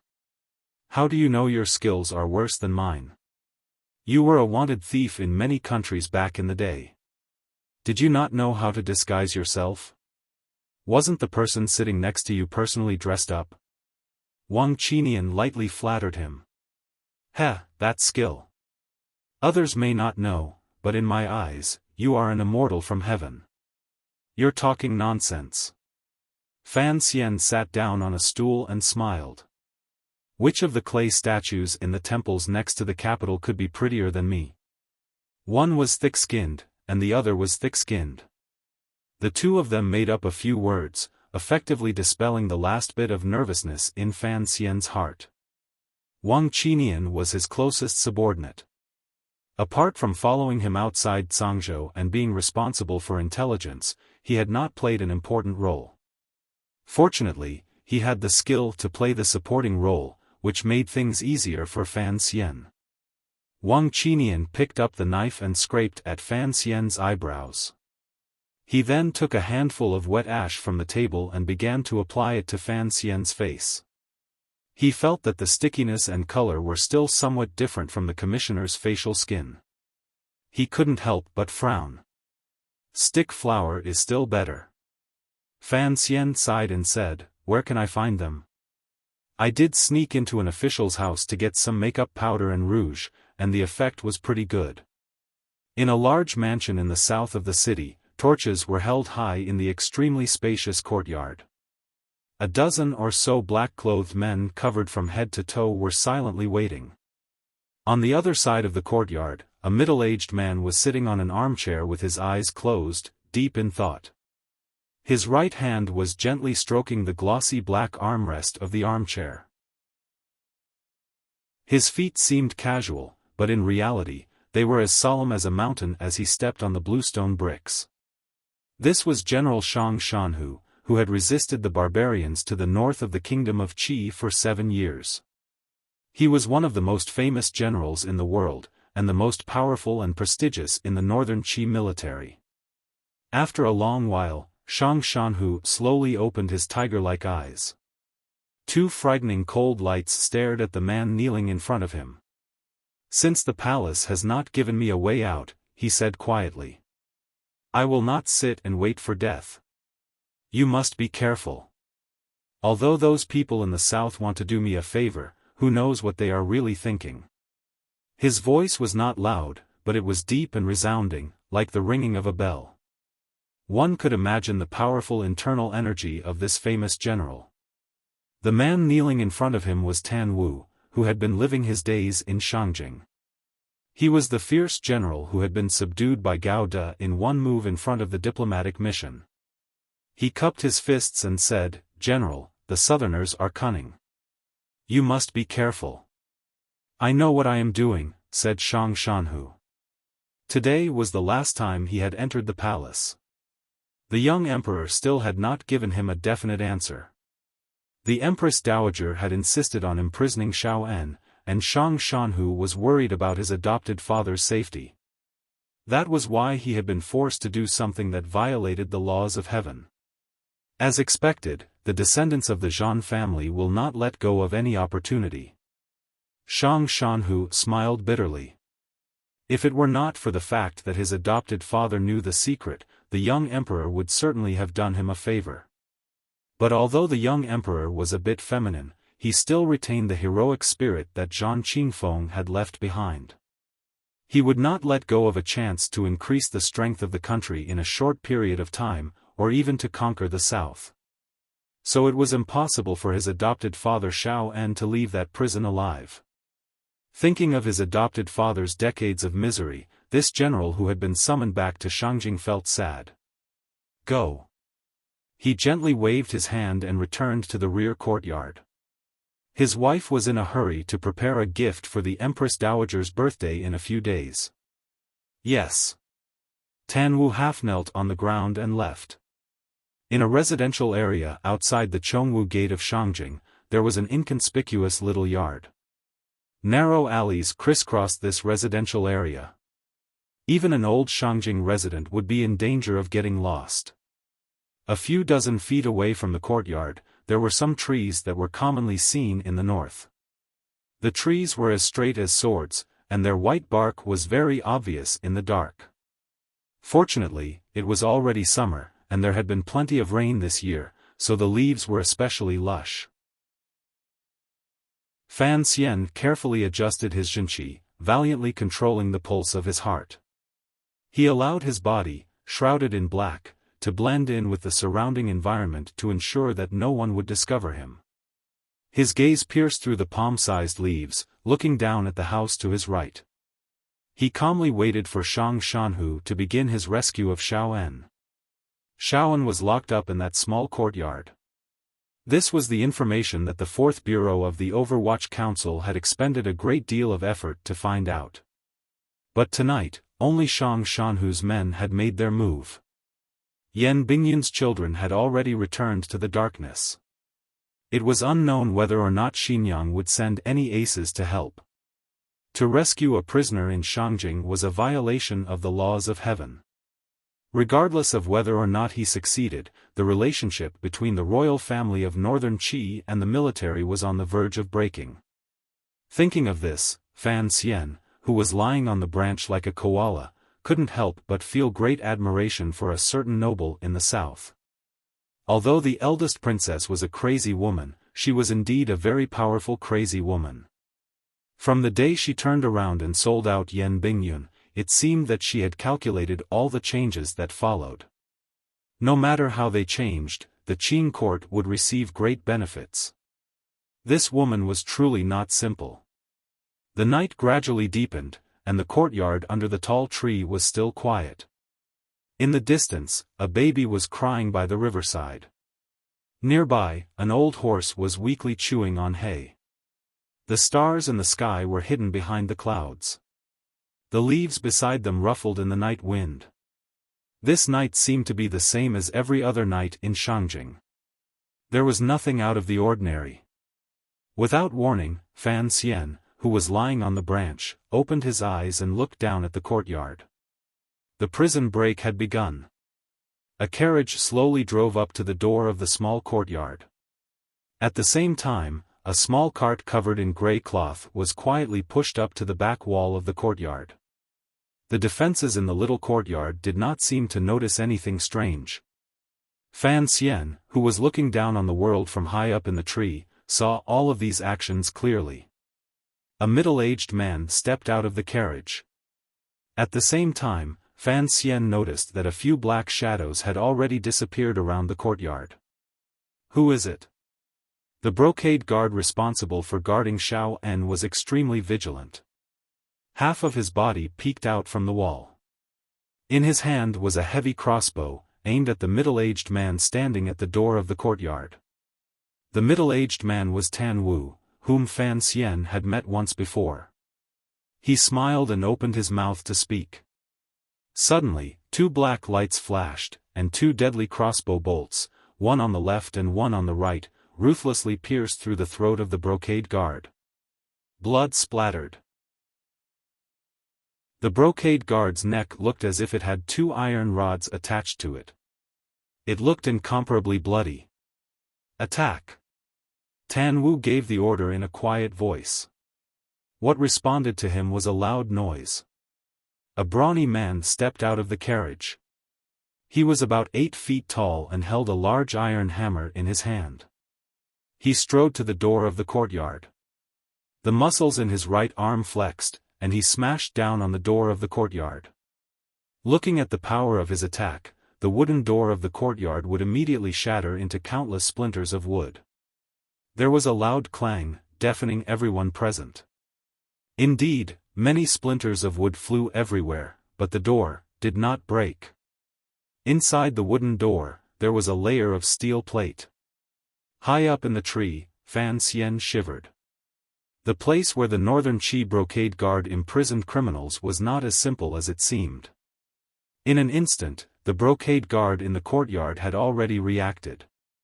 They began to concentrate their men at the entrance of the courtyard. As the brawny man smashed down with his hammer, even the steel plate door began to creak and tremble. It seemed as if it could not withstand another few blows. A series of battle cries rang out, and a dozen or so black-clothed men climbed up the wall, clashing with the embroidered uniform guards inside. These black-clothed men's martial arts cultivation was not ordinary, but the most powerful thing about them was the murderous intent contained within their moves. Every move they made was accompanied by the power of wind and thunder, as if they were ready to risk their lives. These brocade guards, who had been guarding the bustling city of Shangjing for many years, were no match for these soldiers. Fresh blood covered the night, and they were quickly defeated. Fan Xian watched all of this coldly from the tree. He knew that Shang Shanhu's men were breaking down the door because Xiaofan's legs had been crippled. He could not walk. He watched the brawny man smash the steel door like a laborer, and couldn't help but think to himself, smash the wall. He seemed to have forgotten that it was he who had ordered Xiaofan's legs to be smashed. Chapter 234. The sound of a broken gong rang out. The steel plate that had been sandwiched in between the wooden planks had finally been smashed by the burly man. No one cheered, not even the brocade guards in the courtyard cried out in alarm. The courtyard door fell with a creak, and the brocade guards, who had been prepared for this, shot through the air with their thin crossbows. It was extremely dangerous. The burly man's right arm had long since become numb from the dozen or so strikes, and the zhenqi in his body had been completely used up. Seeing the crossbow bolts flying towards him, he had no extra energy to react. There were countless chi-chi sounds as the crossbow bolts all pierced into his broad body. One of them pierced through his eye socket, and with a squeak, a bright red crystalline object shot out from his eye socket. Ah! Under the pain, the burly man let out a wild howl. Carrying the countless crossbow bolts on his body, he pounced into the courtyard.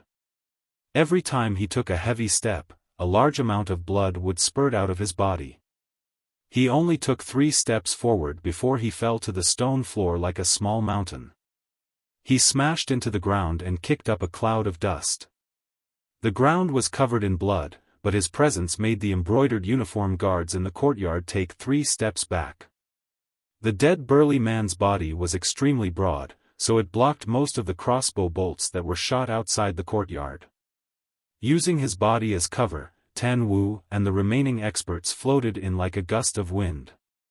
By the time the burly man's body pressed down on the brocade guards, everyone had already killed their way to the side of the brocade guards. At this time, the fighting on the high wall had also retreated into the courtyard. A dozen or so black-clothed men wielded Naamur's short knives, which were rarely seen in Shangjing. They had actually forced the 20 or so brocade guards into a small circle that was less than 10 feet wide. The black-clothed men's attacks were extremely ruthless and harsh. Although they were outnumbered, the brocade guards had no way of defending themselves. The scene at this time was like a shark in the deep sea surrounding a large school of fish. The dense school of fish would always be torn apart, and blood would fall into the sharks' mouths. Not long after, the school of fish would be completely devoured. But Tan Wu could not wait. The general's adoptive father was still in the courtyard, and according to the news from the southerners, the palace had not been moved. Therefore, he waved his right hand and made a hand signal. 3 of the black-clothed men with the strongest martial arts separated themselves and charged into the building. Although there were 3 fewer people, the pressure the brocade guards felt did not lessen in the slightest. Between the flashes of swords and blades, there would occasionally be a splash of blood. Then, one of their comrades would have his arm cut off and his chest cut off, falling into a pool of blood on the ground. Fan Xian calmly observed the situation in the courtyard from his perch atop the tree. He knew that things were not so simple. The plan that Yan Bingyun had drafted had already received a response from Boss Sheng. Shang Shanhu and Xinyang both thought that this sudden attack was a very good plan. In that case, Yan Bingyun must know what the brocade guard's backup plan was. Tan Wu also knew that things weren't that simple. It was a scream of pain after being injured, but it was also a warning. The 3 black-robed elites who had charged into the building earlier were sent flying out of the building. Blood gushed out of their mouths as they flew through the air. It was obvious just how powerful the elites from the embroidered uniform guards who had been lying in ambush in the building were. Tan Wu's expression did not change. The tips of his feet pushed off the bluestone floor, and his entire body leaped into the air. In an extremely short amount of time, he exchanged 3 blows with the man who had charged out of the building. 3 crisp sounds rang out. "Deputy Commander Xiao, I did not expect you to personally be here watching the defense." Tan Wu looked coldly at the black-clothed man in front of him. He was one of the few aces in the brocade guard, Deputy Commander of the Discipline Commission, Xiao Yuanbing. This man's eyes were deep and bright. He looked coldly at Tan Wu and said, "The Empress Dowager knows that you rebels and traitors will come to make trouble. I will personally stand guard here and see who can rescue this prisoner." This Deputy Commander Xiao spoke with great confidence. Tan Wu covered his mouth and coughed twice, spitting out a few drops of blood. He was no match for his opponent, but there was not a trace of panic in his eyes. Instead, he narrowed his eyes and looked at the back of the courtyard. Fan Xian, who was on the tall tree, was no longer paying attention to the fight in the front yard. Instead, he looked at the small cart at the back of the courtyard. At this moment, the small cart was pressed tightly against the stone wall at the back of the courtyard. The wall looked ordinary, but it was incomparably sturdy. A very soft hissing sound rang out. Deputy Commander Xiao frowned slightly. With a palm strike, he pushed back Tan Wu, who had rushed forward to attack, and turned his head to look at the back of the building. Fan Xian carefully adjusted his posture, ready to go down the tree at any time. Looking at the small cart, he gently opened his mouth and spat out a single word soundlessly, "Explode." An earth-shattering explosion rang out in that instant. The small cart had exploded for some unknown reason. Like a bolt of lightning, it blasted a large hole in the stone wall at the back of the courtyard. Stone fragments flew out like arrows, and in an instant, the 30 brocade guards lying in ambush at the back of the wall exploded into bloody corpses. This was the greatest sincerity that the Overwatch Council had shown to Shang Shanhu. A cart of secret explosives from the Third Bureau had finally come into play. Of course, this was something that Fan Xian had arranged, but he hadn't expected the Third Bureau to be so sincere. He couldn't help but feel some lingering fear. Don't be afraid that Xiao En, who was in the building, would be blown to death. As the stone fragments fell to the ground, there was a rustling sound. A jet-black carriage fearlessly drove up to the gap in the back wall. A few people rushed into the courtyard, braving the falling stones and dust that covered the street. Not long after, these people ran out of the gap, carrying a person who couldn't move easily. They got on the carriage and rushed to the mouth of the alley in the distance. From afar, the person on the back could be seen. His hair was white and unkempt. It was Xiaofan. But strangely, Fan Xian slightly narrowed his eyes, but didn't go down the tree to follow. At the back wall, the valiant carriage disappeared into the night, leaving behind only the clattering of hooves and the sound of the wheels rolling over the stone road, echoing in the silence of Shangjing. Deputy Commander Xiao was held up by Tan Wu's fearless tactics, and had no time to pay attention to the shocking changes at the back wall.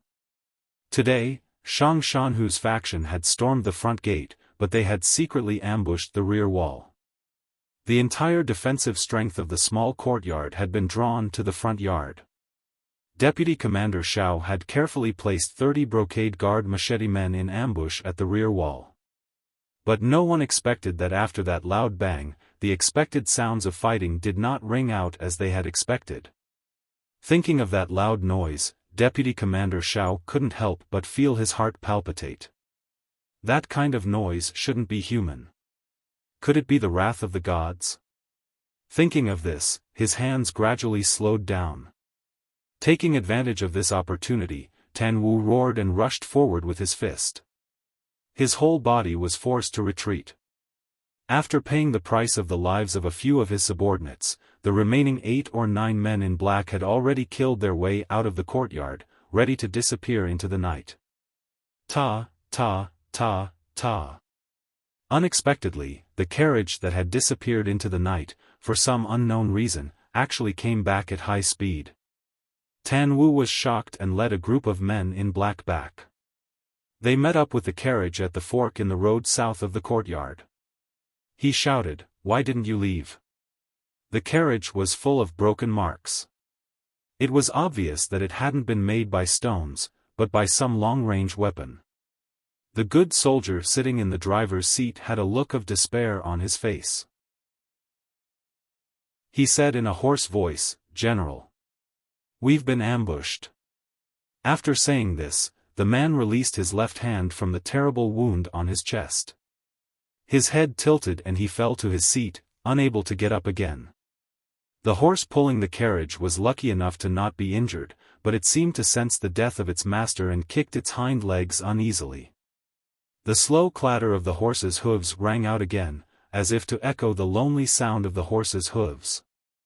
The clatter of the close-knit alleys around the courtyard began to ring out. The sound grew closer and closer, more and more frequent. In the pitch-black night, the stars in the sky seemed to be startled, and scattered down a bit of light, allowing everyone to clearly see where the sound of the horse's hooves was coming from. Countless brocade guards silently surged out of the alleys from all directions, and among them were soldiers from the Shangjing government. The sound of the horse's hooves rang out, and the solemn ambushers surrounded the lonely carriage and the 9 men in black next to it. Wherever their spears pointed, there wasn't a gap to escape. Capture them. The brocade guards parted.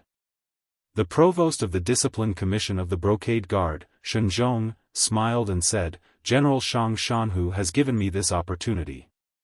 Many thanks, many thanks." Failing to rescue the prisoners, Shenzhong had finally found a chance to bring down Shang Shanhu. Given the current situation, he could not help but be happy. There was no despair on Tan Wu's face, nor was there shock. There was only incomparable anger and resentment. In the plan to rescue the prisoners tonight, he had already thought about what would happen if they failed. As one of Shang Shanhu's personal soldiers, he had no thoughts of cherishing his life. But Tan Wu was still very angry. In the plan, he knew that Shenzhong might have an ambush, and his side had already prepared for it. For example, the residential buildings in the direction of the carriage should have been on fire by now, but it was still quiet. For example, the alleys where the brocade guards were lying in ambush should have been chaotic, but today there was not a single movement. Fan Xian was mixed in with the tree branches, calmly watching the situation in the distance. He looked at Tan Wu, who was as angry as a wounded eagle, without a trace of expression.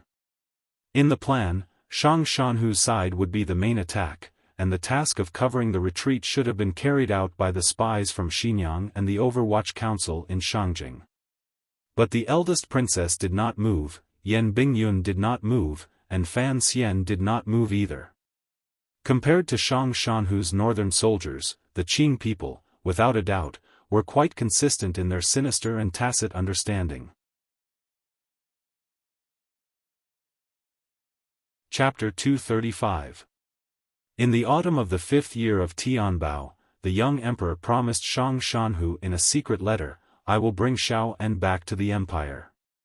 So Shang Shanhu abandoned the northern stronghold he had run for decades, and returned to Shangjing with only Tan Wu and his bodyguards. He believed that the emperor never went back on his word.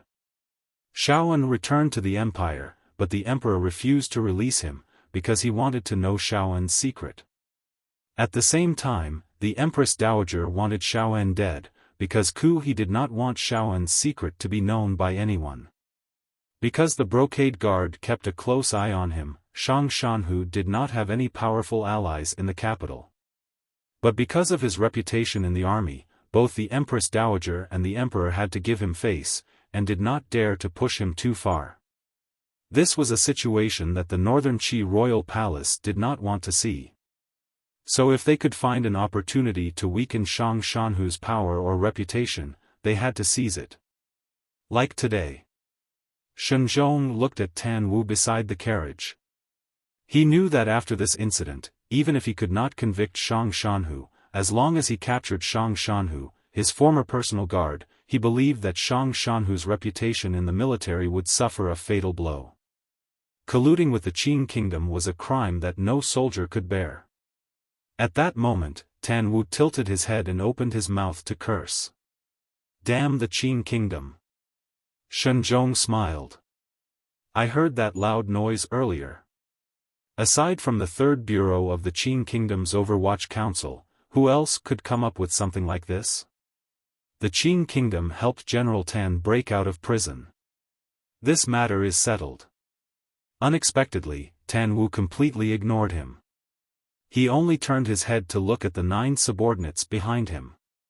He had personally trained the commander's personal guards, and many of them had already died tonight.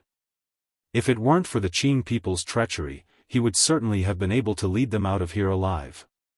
He turned his head to look at Shenzhong, and suddenly bowed. "Master Shenzhong, please pass on a message."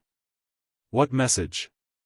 Shenzhong did not press the issue, because he still held the hope that he could capture him alive. "The one who killed me is Fan Xian." Tan Wu was the commander's confidant, so he naturally knew who was involved in the plan. Fan Xian was the commissioner of the Overwatch Council and happened to be in Shangjing, so his role in it was obvious. The name Fan Xian came out of his mouth, filled with resentment and hatred. It was clearly transmitted into the ears of the hundreds of people present. Up in the tree, Fan Xian's face was calm, as if he hadn't heard anything. He knew that Shang Shanhu would eventually realize that he had played a dishonorable role in all of this. What's more, Tan Wu had roared before he died. As soon as he finished speaking, Tan Wu flipped his wrist and a snow-white saber light slashed upwards, slicing off his own cheek.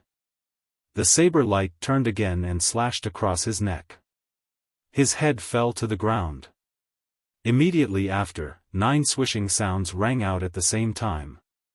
9 heads were washed away from the black-robed man's body by the blood, rolling onto the ground. They rolled together with Tan Wu's glaring, bloodied, and incomparably miserable faceless head. Strangely, Shenzhong did not stop them from committing suicide. He only watched coldly. After a while, he said softly, "These were all brave warriors of the nation. It is a pity that they were killed by the Qing people. Everyone, give them a proper burial." As Tan Wu killed himself, Fan Xian's heart trembled slightly. With his exceptional hearing, he heard Shenzhong's words. Only then did he realize that Shenzhong was not a simple man. All of the people who had tried to break out of the prison were dead. Only the lonely carriage remained, surrounded by the brocade guard. Everyone knew that the ancestor of the brocade guard, Xiaofan, was in the carriage. He was no longer as brave as he was in the past. Without any warning, the carriage suddenly burst into flames. It was unknown what was attached to it. The fire was so strong that it enveloped the entire carriage in a moment. The horses in front were startled, but they could not make a sound. They continued to charge forward with the carriage in their mouths. There was a flash of saber light, and 2 horses fell to the ground with a thud. Their heads were bleeding profusely. Shenzhong looked coldly at the burning carriage. No one knew what he was thinking. Deputy Commander Xiao looked at Fan Xian and said anxiously, "Sir, quickly put out the fire. His Majesty wants Xiaofan alive." Shenzhong smiled and waved his hand, stopping his subordinates from putting out the fire. He motioned for Deputy Commander Xiao to come in front of him. "But the Empress Dowager wants Xiaofan dead," he said quietly. Deputy Commander Zhao's expression froze. He knew that what he had said earlier was a bit impulsive. He then noticed that a strange feeling had appeared in the corners of Shenzhong's eyes. He heard Fan Xian quietly say to himself, "After being locked up for so many years, since I can't escape, death may not be a bad choice." The flames soared into the sky. In a short while, the carriage had been burnt to a crisp and fell into the street. Black ash rose, and the heat was suffocating. As soon as the fire stopped, a brocade guard coroner stepped forward and began to carefully examine the corpse in the carriage. Not long after, he reported, "It is indeed Xiaofan." Shenzhong nodded. "The leg injury is new?" "Yes." "The injury was not more than 2 months old." "Tooth?" "It is the same as what was recorded at Wudu. There are 3 missing teeth." Shenzhong's expression was a bit strange, as if he could not believe that Xiaofan had died. It was as if he did not know how to express his feelings. In short, his smile was a bit strange, and a bit indifferent. In the southern part of the city, in the residence of General Shang Shanhu, a famous general, was talking to his wife. There was a list of gifts on the tea table next to them. Sounds of conversation could be faintly heard in the courtyard. His wife looked worried. "Master, it is the Empress Dowager's birthday. You cannot leave the capital for a few days. What should we do?" In the past, the general's residence would have been quiet at this time, but for some reason, even his wife was not asleep. Shang Shanhu's expression did not change. "Of course I cannot leave," he said in a low voice. "Then the birthday gift." The wife lowered her head and asked for instructions. "Of course I cannot prepare it." "Madam, you should prepare your luggage." As they spoke, a stocky man suddenly strode into the back hall. The wife recognized this man as the marshal's personal attendant. But it was already early in the morning, and he had entered without an invitation. She thought that her inauspicious guess had come true. She looked at Shang Shanhu in a panic and said in a trembling voice, "You really did it?" Shang Shanhu was not angry, but his black silkworm eyebrows gradually became sharp as swords. In a low voice, he said, "I am loyal to the court, but if there is something I cannot do, you must allow me to be impudent." The wife did not say anything more. She only silently retreated to the back room, no longer in the mood to take care of the Empress Dowager's birthday gift. "Marshal, there are more spies outside the residence." Only those who were closest to Shang Shanhu would stubbornly address him as "Commander" instead of "Great General." The personal attendant who spoke had no surname. He was an orphan who had been picked up by Shang Shanhu from the snowy forest and raised to this age. He was given the surname Shang Shanhu, and his name was a single character, Pa. His relationship with Shang Shanhu was similar to the relationship between Shang Shanhu and Xiaofan, except that he respected Shang Shanhu more than he respected him. Wait for the news. Shang Shanhu sat calmly in his chair. His face was calm, and not a trace of nervousness could be seen. Shang Shanpa accepted the order and left to monitor the movements outside the courtyard. At the same time, he prepared the follow-up measures. After a long time, Shang Shanpa once again returned to the back room. He half knelt on the ground and said in a low voice, "It has failed." His voice did not tremble in the slightest, but for some reason, it was impossible to conceal the sorrow that seeped through. Shang Shanhu's right hand, which was resting on the armrest of the chair, paused. He closed his eyes with great force, and the wrinkles at the corners of his eyes bloomed like chrysanthemums. It was only now that the true age of this famous general was revealed. He walked back to the back room and looked at his wife, who was sitting uneasily by the bed. He smiled and said, "It's already very late. Why aren't you asleep?" The general's wife smiled uneasily. "I can't sleep." Shang Shanhu smiled and said, "We won't leave the capital.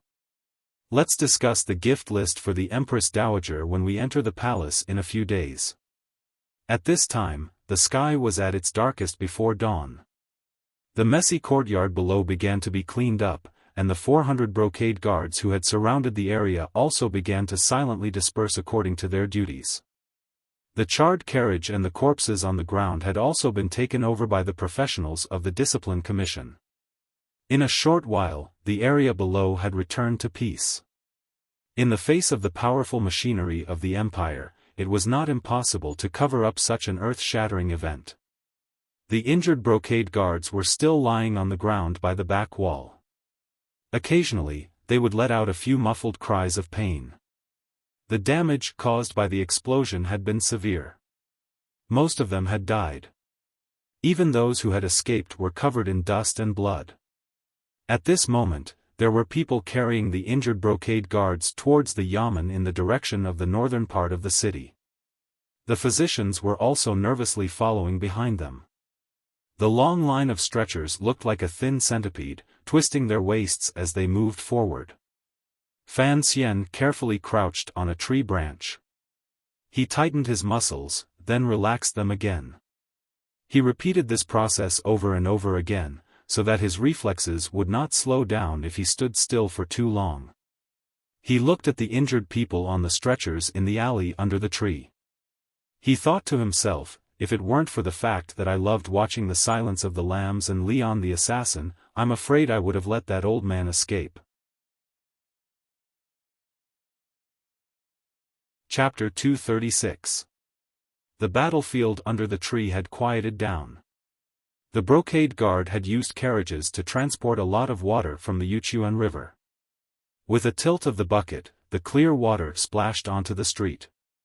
In a flash, the dust and blood on the ground were washed away, leaving only the wet, clean stone slabs. There were brocade guards keeping watch all around, and there were also related yamens conducting surveillance in the various houses, so there were no unusual movements around the T-shaped alley. The stone wall at the back of the courtyard was also beginning to be temporarily sealed up. In short, the Discipline Commission had to restore this area to its original state as quickly as possible. The palace did not want to bring up this matter at this time. After all, Tan Wu and the others had died a heroic death.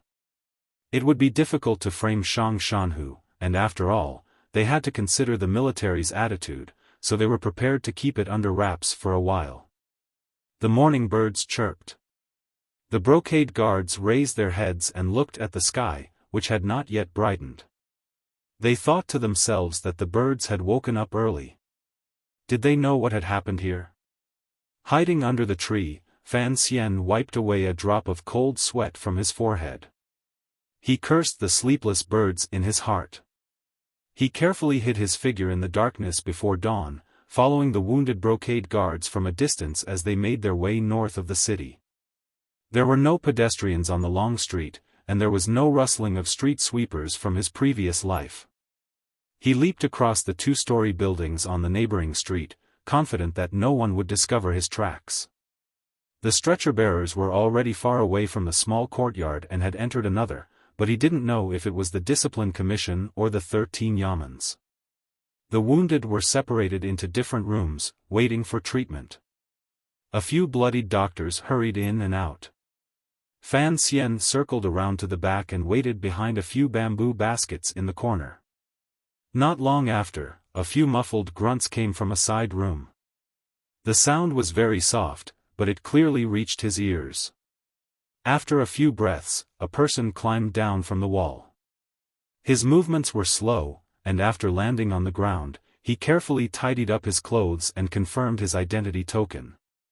Only then did he step forward and walk toward West Street. Fan Xian saw that the person was wearing the uniform of the brocade guards. Although the man wore his hat tightly, a few strands of white hair still flew out. As he slowly walked, the white hair trembled slightly, looking extremely miserable in the night wind.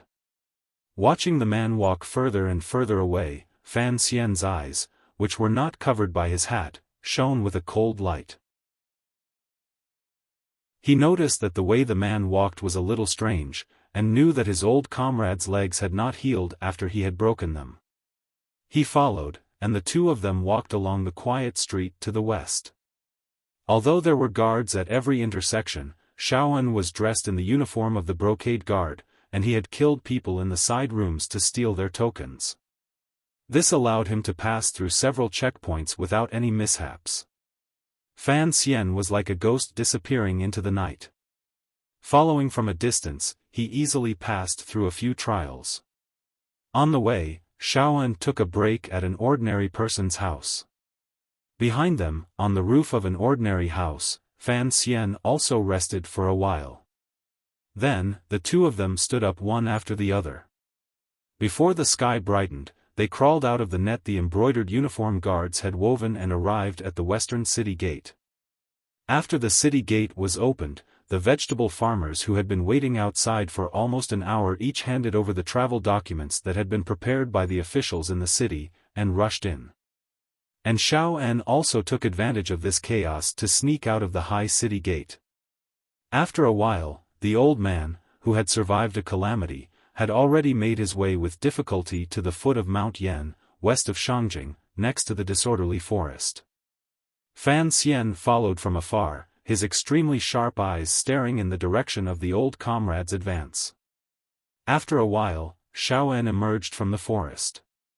He was dressed in tattered clothes, and the corners of his clothes were stained with the black soot of an old man in the village.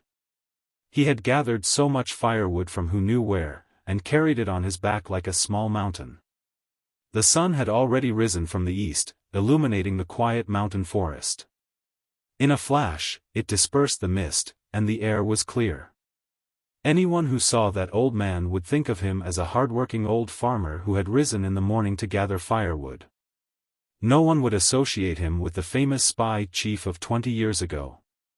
Fan Xian stood quietly in the tree, coldly watching Xiaofan's hunched body as he slowly advanced. A chill welled up in his heart. After all, Xiaofan was old. Not only was his body not as good as it had been, but even his mind was a bit slow. Who would choose to come out to gather firewood at this time of the day? The real farmers would only enter the mountains at dusk to collect firewood. It was quiet outside the city, and it was also quiet inside the city. The spy of the embroidered uniform guard reported, "The Qing diplomatic mission is very quiet. It is said that Master Lin Wen arranged for 2 singers to accompany Envoy Fan yesterday. They didn't sleep much last night. Are you sure Fan Xian is in the diplomatic mission?" Shenzhong had already taken off his official robes and changed into his rich man's clothes. He held a piece of roasted donkey meat in his right hand and brought it to his mouth. "Yes, sir," the spy replied respectfully. "Some of our brothers know what Fan Xian looks like, and they have been watching from outside the courtyard." Shenzhong was slightly taken aback. He tossed the greasy donkey meat onto the table. His eyes were slightly sunken, and he appeared particularly listless. After a night of torment, no one's body was made of iron.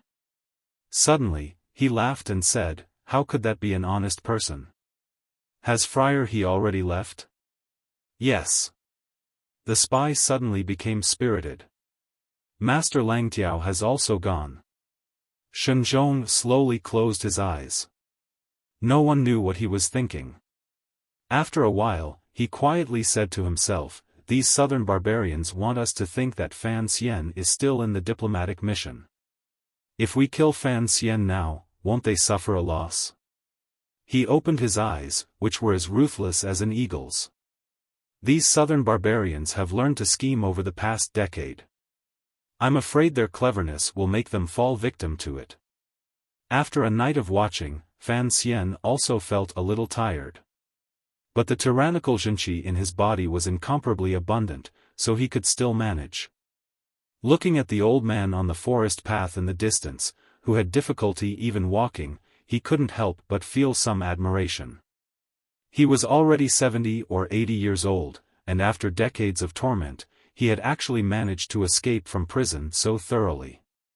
Fan Xian didn't know where this old man got his mental strength from. Fan Xian didn't move, because he always felt that some unknown danger was waiting for him. And Xiaoan's exit from the city seemed a little too smooth. Suddenly, he thought of a certain possibility. He narrowed his eyes, slid down the tree, and retreated in the opposite direction. In a flash, he disappeared to who knew where. The sun moved westward inch by inch, and Xiaoan moved westward inch by inch. To the west was the western sky. It could be death, or it could be pure land. Naturally, the diplomatic mission in Xinjiang wouldn't report all their plans to Shang Shanhu, and Xiaoan also had other plans. The mountain path went up and up, until it came to an end. On the edge of a cliff was a hill overgrown with shallow grass. To the left was a stone road that led to the Shangjing army's horse camp. This was where Shang Shanhu and Xiaoan had agreed to meet up. The faint red light in Xiaoan's eyes had already dimmed. He tilted his shoulder slightly, letting the small mountain of wet firewood fall to the ground. He patted his butt and sat down. Since there was no one to meet up with him, this plan must have been discovered by the Qi Kingdom's palace. Needless to say, someone must be waiting for him here. Just like that time on the meadow by Wudu, Xiaoan once again felt tired. He didn't want to go any further. "Come out." His slightly dry lips opened and closed, and he spat out a few words. As soon as he spoke, the grass trembled. A black-robed swordsman slowly walked out from the end of the mountain path. This swordsman had a very high forehead, and his face was very pale. His brows and eyes seemed to have weathered the vicissitudes of life. He was about 40 years old, and his right hand rested firmly on the hilt of his sword. His knuckles protruded from between his fingers. His entire person was like a cold sword. "Friar He?" Xiaoan's eyes narrowed, and a cold light shone from them. This swordsman was Friar He, one of the few 9th-level aces in northern Qi. The 8th-level Qingjushu that Fan Xian had killed a year and a half ago on the street of Niulan was his disciple. Friar He's face was pale, and his black robes contrasted with each other like charcoal. He gripped the hilt of his sword with utmost respect, raised it upside down, and cupped his fists in salute. "Greetings, Mr. Xiao." In northern Qi, except for Ku He, everyone else could only greet Xiaoan with the respect of a junior. Who would have thought that the young swordsman of yesteryear would now become the most powerful swordsman of the Brocade Guard? Xiaoan coughed, still sitting on the ground, and gently massaged his knees. "It's been many years." Friar He looked at Xiaoan, his face full of sincere respect. "I am not a dog of the Brocade Guard. I am a follower of the Empress Dowager. Today, I have come to ask Mr. Xiao to rest in peace." Xiaoan said softly, "You must know that this world belongs to His Majesty." Friar He knew what this old man meant. The Emperor did not want to kill Xiaoan, and by standing on the side of the Empress Dowager, he would undoubtedly offend the young Emperor. He smiled and looked around. I had thought that I would see that young talent of the Fan dynasty today. Xiaofan coughed again. Who would have thought that after running amok for so long, would die as bait? Old sir, there is no need to grieve. Since that Fan Xian has retreated, he is lucky. With a swish, Friar he unsheathed his sword and flew forward like a bird. His wrist, elbow, and shoulder formed a straight line as he stabbed towards Xiaofan's heart.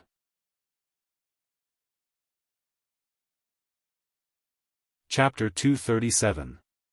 The tip of the sword plunged into Xiaofan's left shoulder, and he pulled it out in a split second, drawing out a spray of blood. However, the flower was not particularly beautiful. Xiaofan's old body seemed to have much less blood in it than a young man's. With a dull thud, Friar he held his sword across his chest and retreated. Xiaofan sat on the ground, holding a branch as thick as a forearm in his withered right hand. When Friar he thrust his sword earlier, the old man had used some unknown technique to disregard his left shoulder and strike Friar he's shin with the branch from an impossible angle. The tip of the branch in his hand had been smashed to smithereens, a testament to the strength of the blow.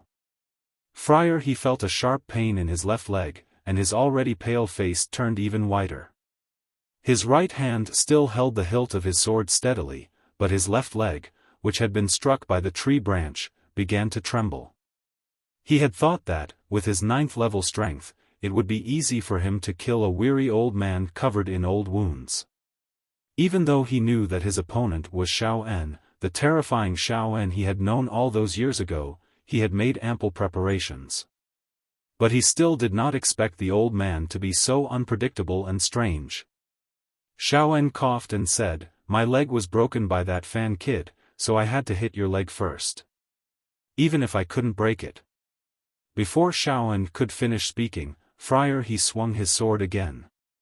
His sword was like a swimming dragon, circling around Xiaofan, who was trapped on the ground.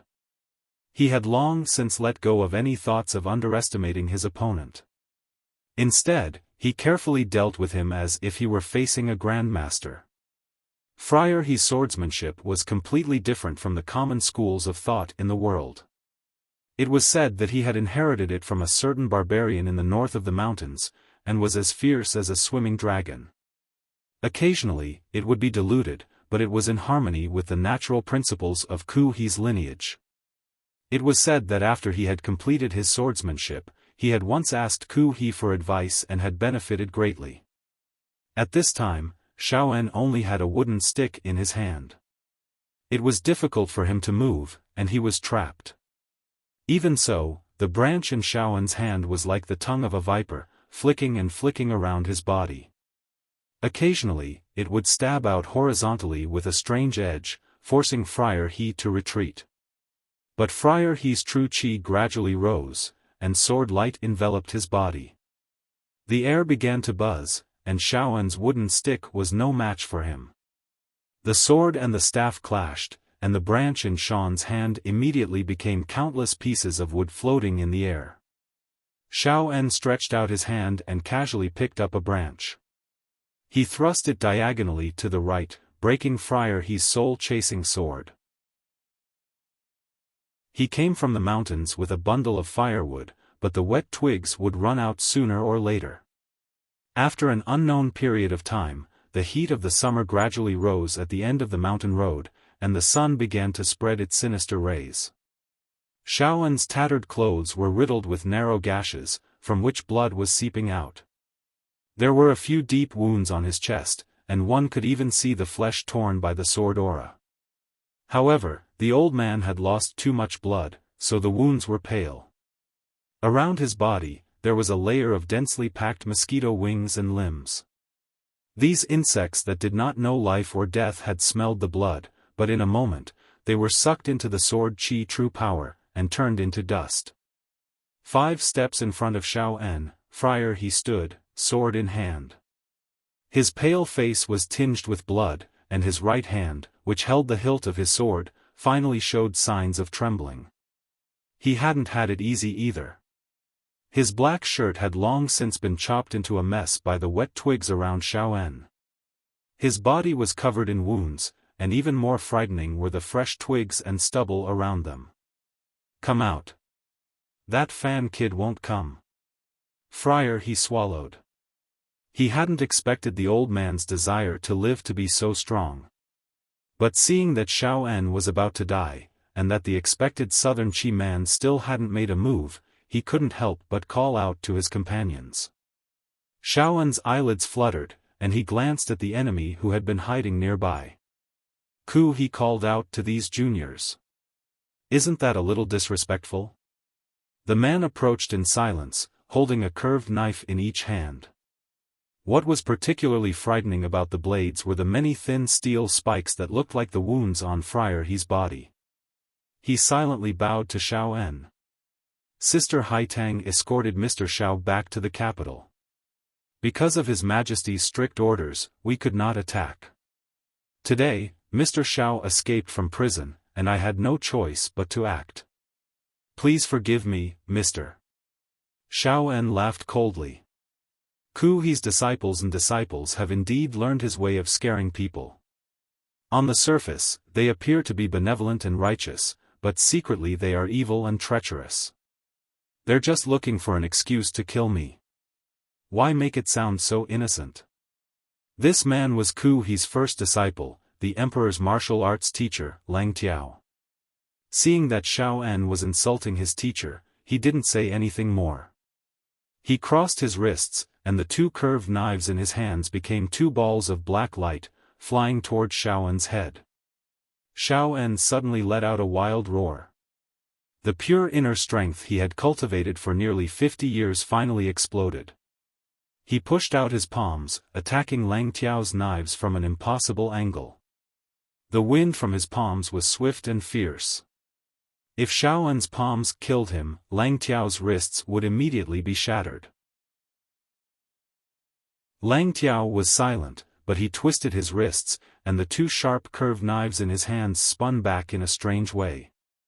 The backs of the knives struck the back of Xiaofan's hands. Two sounds rang out at the same time. The back of Xiaofan's hands was instantly sliced by the steel spikes on the two curved knives, but at the same time, Xiaofan's palms had also reached in. Lang Tiao was still expressionless. He let go of the hilts of his knives, and pushed out with both palms. After a light sound, the two palms, who were 30 years apart in age, fiercely struck each other. There was nothing fancy about this, it was purely a contest of strength. As Ku He's first disciple, Lang Tiao's spirit was at its peak. Xiaofan, on the other hand, had been imprisoned for many years and had suffered all sorts of suffering. He was no longer as brave as he had been in the past. In comparison, Lang Tiao had the upper hand.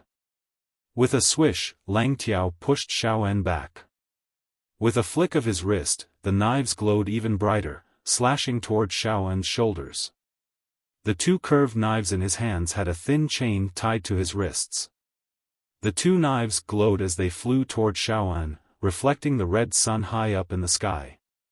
It was a terrifying sight. The dying Xiaofan suddenly found strength from somewhere. His eyes rolled up, and his middle finger bent slightly.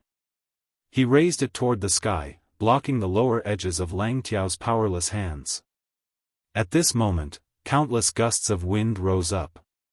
A figure, like a gray dragon, soared into the sky from the grass, directly attacking the two combatants. Friar He had been standing with his sword, waiting for this moment. He had been waiting for Fan Xian to come out. He gripped his sword with both hands. He had been accumulating power for a long time. From head to toe, he chopped down vertically, without any extra tricks. There was a hissing sound. Even the air seemed to be cut open by the sword, let alone the person who was charging at him at high speed. But Friar He didn't know that the person he wanted to kill was one of the most skilled dodging figures in the world. He only saw the figure twist in the air in a strange manner. Without any leverage, like a shadow, he dodged the attack. As the old saying goes, the more Wuzhu fights, the harder it is for Fan Xian to get hit. The sword struck empty air. Friar He's chest tightened, and the countless sounds of breaking air arrived in front of him. He valiantly pulled back his sword and made 3 horizontal slashes, knocking down most of the hidden weapons. When the hidden weapons fell to the ground, he realized they were just gravel. He forcefully pulled back his sword. His blood was shaken, and he couldn't help but spit out a mouthful of blood. He forcefully swallowed it. As his body froze, 3 beams of black light shot down from the top of his head. The 2 of them were too close. Friar, he turned his wrist, and the tip of his sword accurately knocked away the 3 beams of black light. But the last strike was not strong enough, and his Jinchi paused. Although the crossbow bolt had received some force, its direction did not change too much. It brushed past his thigh and stabbed into the grass. That was close. Friar, he finally realized how difficult it was to deal with Fan Xian. He turned his head in shock. Fan Xian had forcefully turned around in the air, avoiding Friar He's long-awaited strike. He had paid a heavy price for it. Even though his meridians were much wider than the average martial cultivator's, he still couldn't stop his blood rushing. His Jinchi felt like it was being torn apart, colliding with his meridians. He didn't have the dignity of a martial artist. Still in the air, he spat out a mouthful of blood, looking wretched and wretched. But in a flash, his meridians were cleared. At that moment, Lang Tiao's terrifying twin blades had already sunk deep into Xiaofan's shoulders. Fan Xian let out a strange cry. Still in the air, he had already pulled out half of the long blade from his back and swung it at the back of Lang Tiao's head. Lang Tiao seemed to have eyes in the back of his head. With a swish, he pulled back his blade. The tip of the curved blade struck Fan Xian's hilt half a foot, the weakest point of the blade. With a clang, the other half of the long knife in Fan Xian's hand broke again, but the pitiful remaining part of the knife still chopped down brutally. Ding, ding, ding, ding, it swept away all the steel spikes on the curved knife in Lang Tiao's hand. In that instant, Fan Xian abandoned his blade, circulated his qi, and punched out. 2 of his best black fists transformed into 2 dragons, striking at Lang Tiao's temples. He didn't care that the tip of his opponent's blade was aimed at his lower abdomen.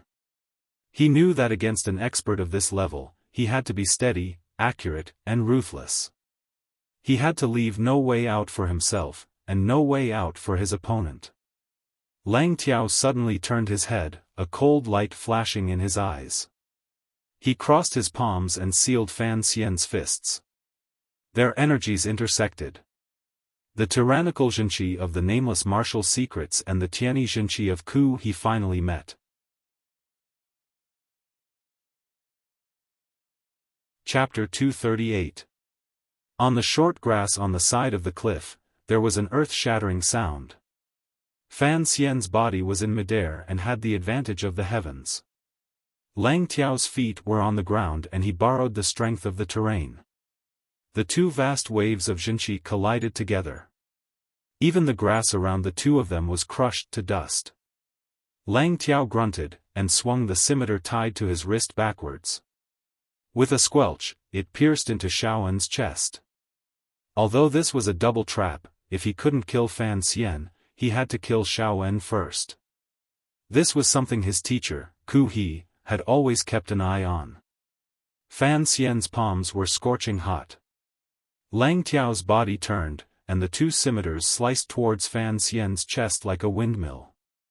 The snow-splashing scimitars were coming for his soul. At this moment, Xiaofan was about to die, and Fan Xian could no longer escape.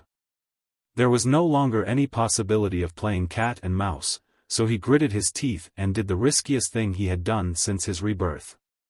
Ignoring Lang Tiao's powerful scimitars, he reached out and grabbed Xiaofan by the collar. In the blink of an eye, he bent his knees slightly and raised his left calf. There was a crisp clang. This was clearly not the sound of a scimitar cutting into human flesh. Fan Xian grunted, flipped over Lang Tiao's head, and flicked a finger with his left hand. This was a small trick. Lang Tiao's earlobe hurt slightly, and his eyebrows flew up. Fan Xian's calf felt as if it had been struck by lightning. It was incomparably painful, but he used the power of the scimitar to grab hold of Xiaofan. His uninjured right foot touched the ground, and his whole body had already rushed forward, towards the empty area in front of him. He rushed towards the cliff, and then jumped down. Lang Tiao's expression was wooden, but he was shocked. Why did his scimitar feel like it had hit steel when it had landed on Fan Xian's leg? He had great confidence in the power of his scimitar. The secret of the round scimitar was enough to cut through metal. Even if his opponent was wearing armor, it would still be cut in half. How could Fan Xian have blocked it? He rushed to the edge of the cliff and looked out. The sun was getting brighter, but it still could not disperse the fog in the deep valley.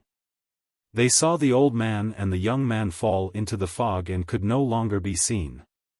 It was only after a long time that they heard the thud of a heavy object falling. The sound was very soft, but the cliff was very deep.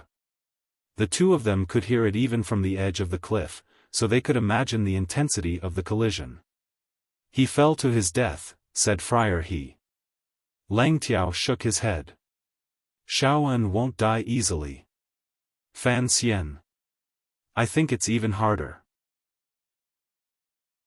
Lang Tiao and Friar He were one of the few 9th-level masters in Shangjing City, and yet they were unable to kill Xiaofan, who was heavily injured, and Fan Xian, who had just entered the 9th level, on the spot. This fact made the two masters shiver in fear. "We can't climb this mountain," Friar He said with a frown. Lang Tiao looked down. Yan Mountain's stone walls were as sharp as a knife and as smooth as a mirror. Not even the 4 transcending mortality and saintly grandmasters would be able to climb up, let alone a martial expert. So he nodded, tacitly agreeing with Daoist He's judgment. "Inform Shenzhong to search the foot of the mountain." After finishing their preparations, the two masters looked up at the misty cliffs. They thought of the previous battle and couldn't help but frown, but they were thinking in different directions. Why did Fan Xian risk his life to save Xiaofan? This was Friar He's question. Why did Fan Xian's strength far exceed little sister's assessment? This was Lang Tiao's question. Suddenly, Lang Tiao's eyes flashed coldly. With a flick of his wrist, the tip of his knife accurately sliced off a piece of flesh from his earlobe. Friar He had always trusted Ku He's knowledge and ability. He frowned and looked down at his thigh, only to see the skin where the arrow had grazed. Although he wasn't injured, it was still slightly black. "That Fan kid is vicious," he said coldly. "Have you forgotten? Fan Xian's most famous skill in the Qing kingdom is called petty tricks," Lang Tiao said in a low voice. Although he said this, Lang Tiao was still thinking about the exchange earlier. The tyrannical zhenqi in Fan Xian's fists was truly strange. It was cold and had an invading intent. Its ruthlessness was more powerful than any kind of internal zhenqi in the world. What did one usually encounter when jumping off a cliff? Usually, one would encounter a master, a beautiful woman, a peerless secret manual, and limitless wealth. As Fan Xian jumped off the cliff, he thought that he was indeed carrying a master on his back, but if his calculated landing spot was a bit off, then he would have to say goodbye to the beautiful woman at home. As for the limitless wealth his mother had left behind, he naturally wouldn't have the chance to enjoy it. Speaking of that nameless peerless secret manual, he reckoned Uncle Wu Zhu would burn it for him. Although Uncle Wu Zhu's teaching ability was a bit lacking, he was a faithful executor of spoon-feeding education. Fan Xian reckoned that even if he went to the underworld, he wouldn't let him off lightly. Back in the day, Commander Zhu jumping off a cliff was Fan Xian's most amazing scene, so he often practiced jumping off cliffs. Even when he was on his honeymoon in the Tsang Mountains, he didn't let it go. Now, he finally had a little success, at least with a person on his back. He was able to accurately use the short pine trees between the smooth rock walls to slow down and find the spot he had chosen in advance, the slightly protruding rock. Fan Xian's legs landed on the rock, and the tyrannical Zhenqi in his body reacted, bouncing out. But his left leg had suffered from Lang Tiao's frightening knife, and it was sore and powerless. With a grunt, he half knelt on the ground. At that moment, he still didn't forget to sweep a large rock off the cliff. After a while, there was the sound of it falling to the ground. "Are you stupid?" There was a small hole behind the rock. It wasn't deep, and Xiaofan, covered in wounds, was leaning against it. He looked at Fan Xian mockingly. "Let's see how you get up there." Fan Xian shrugged. Of course, he wouldn't tell the dying old man his secret. He glanced at the hole and confirmed that it had nothing to do with Zhang, then fed Xiaofan a pill. Xiaofan didn't hold back. He swallowed the pill and looked at Fan Xian mockingly. If this was 20 years ago, how could Lang Tiao and Friar He, 2 juniors, be a match for me? But you? You are the commissioner of the Overwatch Council of the Kingdom of Qing, the successor of Chen Pingping and Fei Jia, but you were forced off a cliff by someone else, and now you can only wait to starve to death. Fan Xian didn't get angry. He smiled. When an old man likes to talk about the past, it's probably because he's about to die. Xiaofan's expression didn't change. I was going to die anyway. After living for so many years, dying is not a loss. The problem is that you're still young, so I don't understand why you came to save me. He paused. But why did you dare to jump into the clouds? Your adopted son only knows how to fight. He doesn't know how to do these things. Fan Xian took out a thin needle from his hair and stuck it into Xiaofan's body to staunch the bleeding. Even the brocade guard was able to find out where you met up, much less me. Of course I was prepared. Xiaofan allowed him to use his medical skills. He rolled his eyes. Your needle is poisoned. Fan Xian wasn't amused. You're going to die anyway. You have hundreds of poisons in your body. What's one more? Xiaofan coughed. His eyes dimmed. He was about to die, and even his temperament seemed a little strange. Fan Xian looked at the old man's pale face, which had lost too much blood. He suddenly asked, when Shenzhong surrounded the courtyard, "You should have known that Shang Shanhu's rescue operation was part of the brocade guard's plan. Why did you continue?" Continue what? Continue pretending to be injured, and painstakingly run out of the city. You knew that there would be aces waiting for you, and that the people who came to your aid had long since been eliminated. Xiaofan looked at him and suddenly let out a shrill laugh. Perhaps I was just following the intentions of those people. They wanted to lure you out, so that you could accompany me in death. Fan Xian shrugged. Let's talk about something serious. Xiaofan's gaze easily passed over Fan Xian's shoulder, as if he were looking at an obstacle. He cast his gaze into the deep, quiet valley. The sun was getting stronger and stronger, and the clouds in front of the stone wall finally began to disperse. The mountain wall in front of him was like a cracked yellow mirror, with a different kind of beauty. Well, I've been locked up for a long time. So, even if I die, I don't want to die in prison, said Xiaofan. Fan Xian followed his gaze and found that the mountain wall opposite him was extremely smooth. Occasionally, there were cracks that spread out in all directions like the lines of lightning. From far away, he could see an incomparably tenacious small tree growing, revealing its pitiful but respectable green color. There are green trees here, and there's green water and white fog below. It's a good grave. Fan Xian smiled and began to tidy up his left trouser leg. The Overwatch Council's clothes were made of fire, theft, and sharp weapons, but Lang Tiao's knife had shaken a hole in them.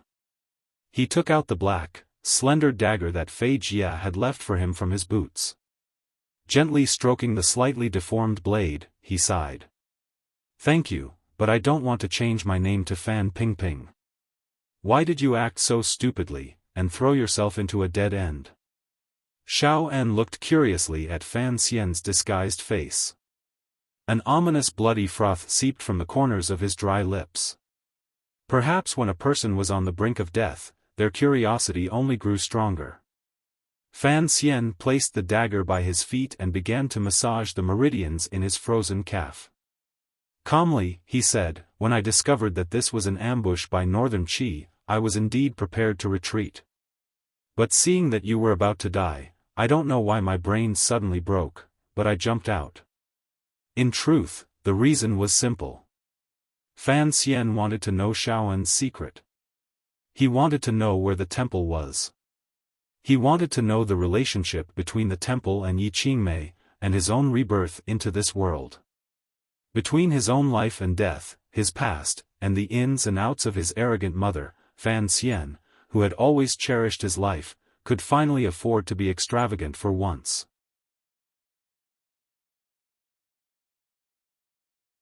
Chapter 239. The sunlight in the valley seemed to have become tangible.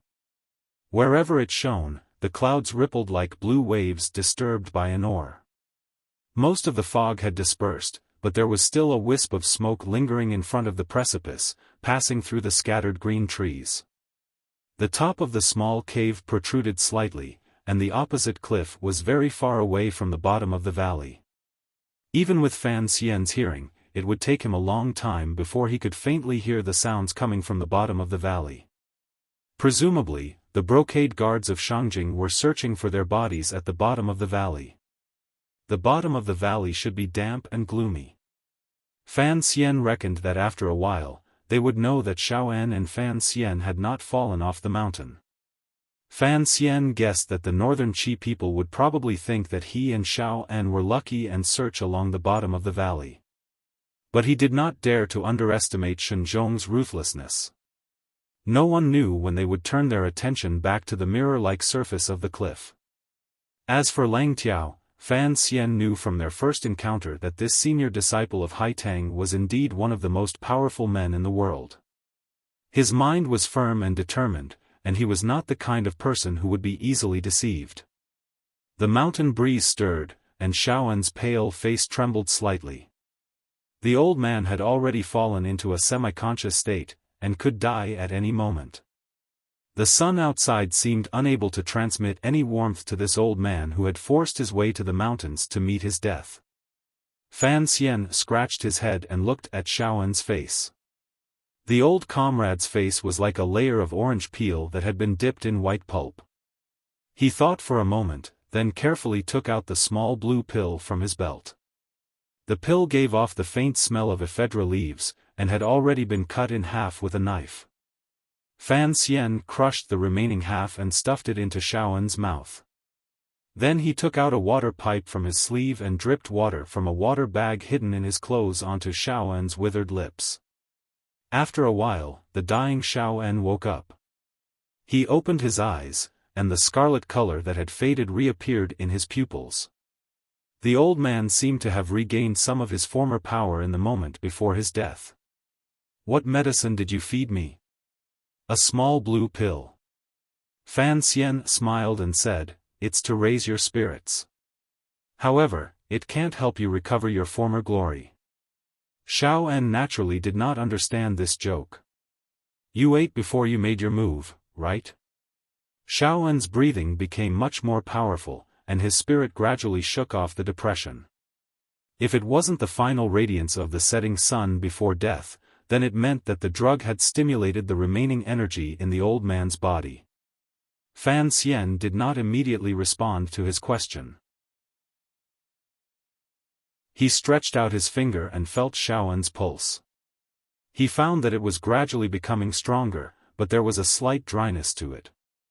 He knew that the ephedra pill was beginning to take effect. But this primitive stimulant could raise Xiaoan's spirits for a moment, but it could not save his life. He took a deep breath, looked at Xiaoan calmly, and said, "Lang Tiao and Friar He, I broke your leg. Even if we join forces, we won't be a match for them, so I have to take some medicine. However, I'm a little curious as to why there are only 2 experts and not a large group of people waiting for us." Xiaoan coughed violently. The medicine was taking effect. He waved his hand with some difficulty. They don't want to make a big deal out of this. If they can't hide it from the little emperor, there will be trouble in the future. Fan Xian looked at him and thought of the little emperor's reason for sparing his old life. It was the same reason as his own, but he did not continue on this topic. You saved this old man for no other reason than the secret in this old man's heart. Xiaofan looked at the chirping birds in the valley, and a look of envy flashed in his eyes. In the end, what is that secret? The little emperor wants the temple's help to unite the world. Why do you want to go to the temple so badly? Of course I have my own reasons. Can you tell me about them? The two spies, one old and one young, were at different stages of history. At this moment, they were calmly chatting like children at the entrance of a village. Tell me a part of it. Fan Xian narrowed his eyes. He felt a little weak. The effects of the ephedra pill were about to fade, and his spirit was a little weary. I don't know if you believe it or not, but I live in this world. Most of the time, I am like a tourist. I want to go to all the interesting corners of this world, and the temple is without a doubt the place that interests me the most. Tourist? Xiaofan used a pair of blood-red eyes to stare at Fan Xian's ordinary face in disguise. Fan Xian laughed. Is it strange? Heaven and earth are the travelers of all living things. Time is the traveler of 100 generations. Since you and I live in this great inn, we naturally want to see what is in every room of the inn. Perhaps there is a poisonous snake in the room at the end of the second floor. Xiaofan moved back a little with difficulty. He felt the heat of life in his body. He knew that he was getting closer and closer to death, and subconsciously wanted to sit a little more comfortably. Perhaps it is a beautiful woman bathing in a wooden tub. Fan Xian laughed. Xiaofan looked at the young man and gently shook his head. Curiosity killed the old cat. You actually risked your life to save me for such an absurd reason, and ended up in a dead end. Do you regret it now? Fan Xian turned his head to look at the unfathomably deep cliff. He sighed and said nothing. Are you stupid?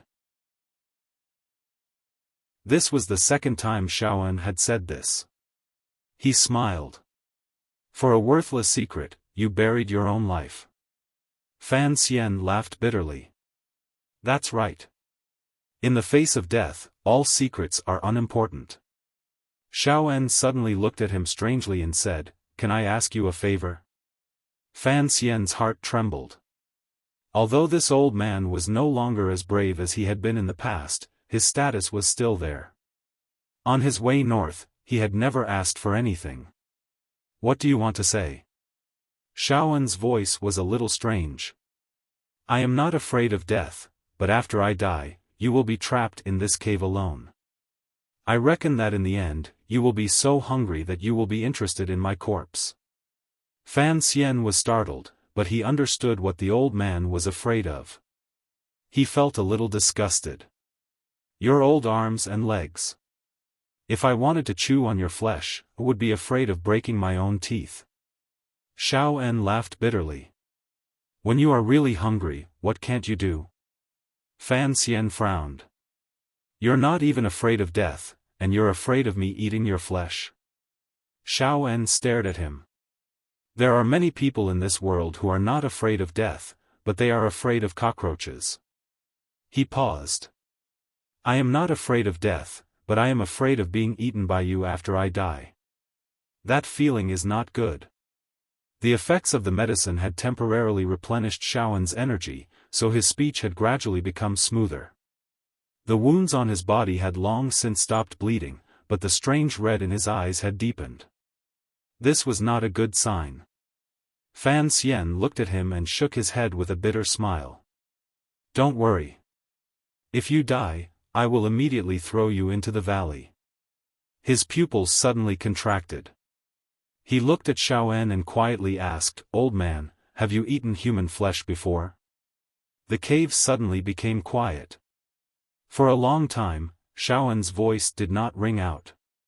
After a long while, the old man said expressionlessly, when I went to the temple, the mountains were sealed off by heavy snow.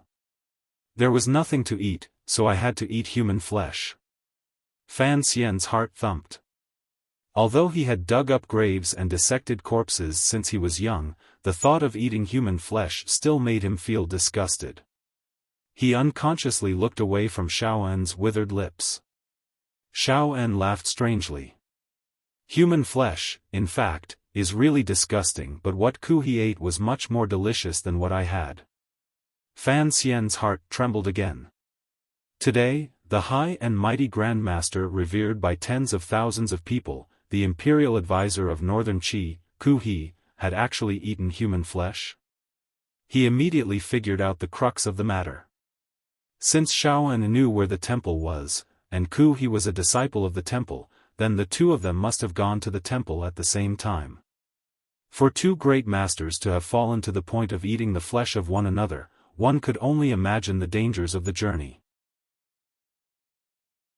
But he did not understand why Ku he had to kill Xiaofan. Was it just to hide the fact that he had eaten human flesh? When did you and Ku he go to the temple? Xiaofan unexpectedly closed his mouth. Fan Xian was like a diner, looking at a plate of duck skin noodles served by a waiter, and then watching the waiter take it away. Fan Xian's breath was stuck in his chest, unable to come out for a long time. He could not help but say angrily, "Seeing that we are about to die, can't you let me die a little more happily?" Xiaofan rolled his eyes at him and laughed mockingly. "Are you stupid?" Fan Xian sighed. "For you, this secret is no longer of any use to protect your life. Why bother hiding it? The temple is to the north." Very suddenly, very without warning, Xiaofan spoke. "How far north?" "In the snowy lands of the extreme north, if you follow the northern prison pass, it will take you more than 3 months." At this time, the sky outside the cave was gradually darkening. Fan Xian's expression did not change, but his heart was a little nervous. He knew that he had finally succeeded halfway. At least he knew the general location of the temple. His heart slightly tightened. The mountain wind gradually picked up, and the summer chill on Mount Yen grew. He looked at Xiaofan, who had closed his eyes and was waiting for death. Like a friend, he began to chat casually. "Dying old man, what do you think about the scenery of the temple?" Xiaofan did not open his eyes. He lightly panted. "It's just a big temple. What scenery could there be? What about you? Which rock did you jump out of, kid?" Fan Xian yawned wearily and said, "I am from Danzhou, and Danzhou does not have much to look at. There are only 2 trees planted in the back garden of my house. One is a date tree, and the other is also a date tree."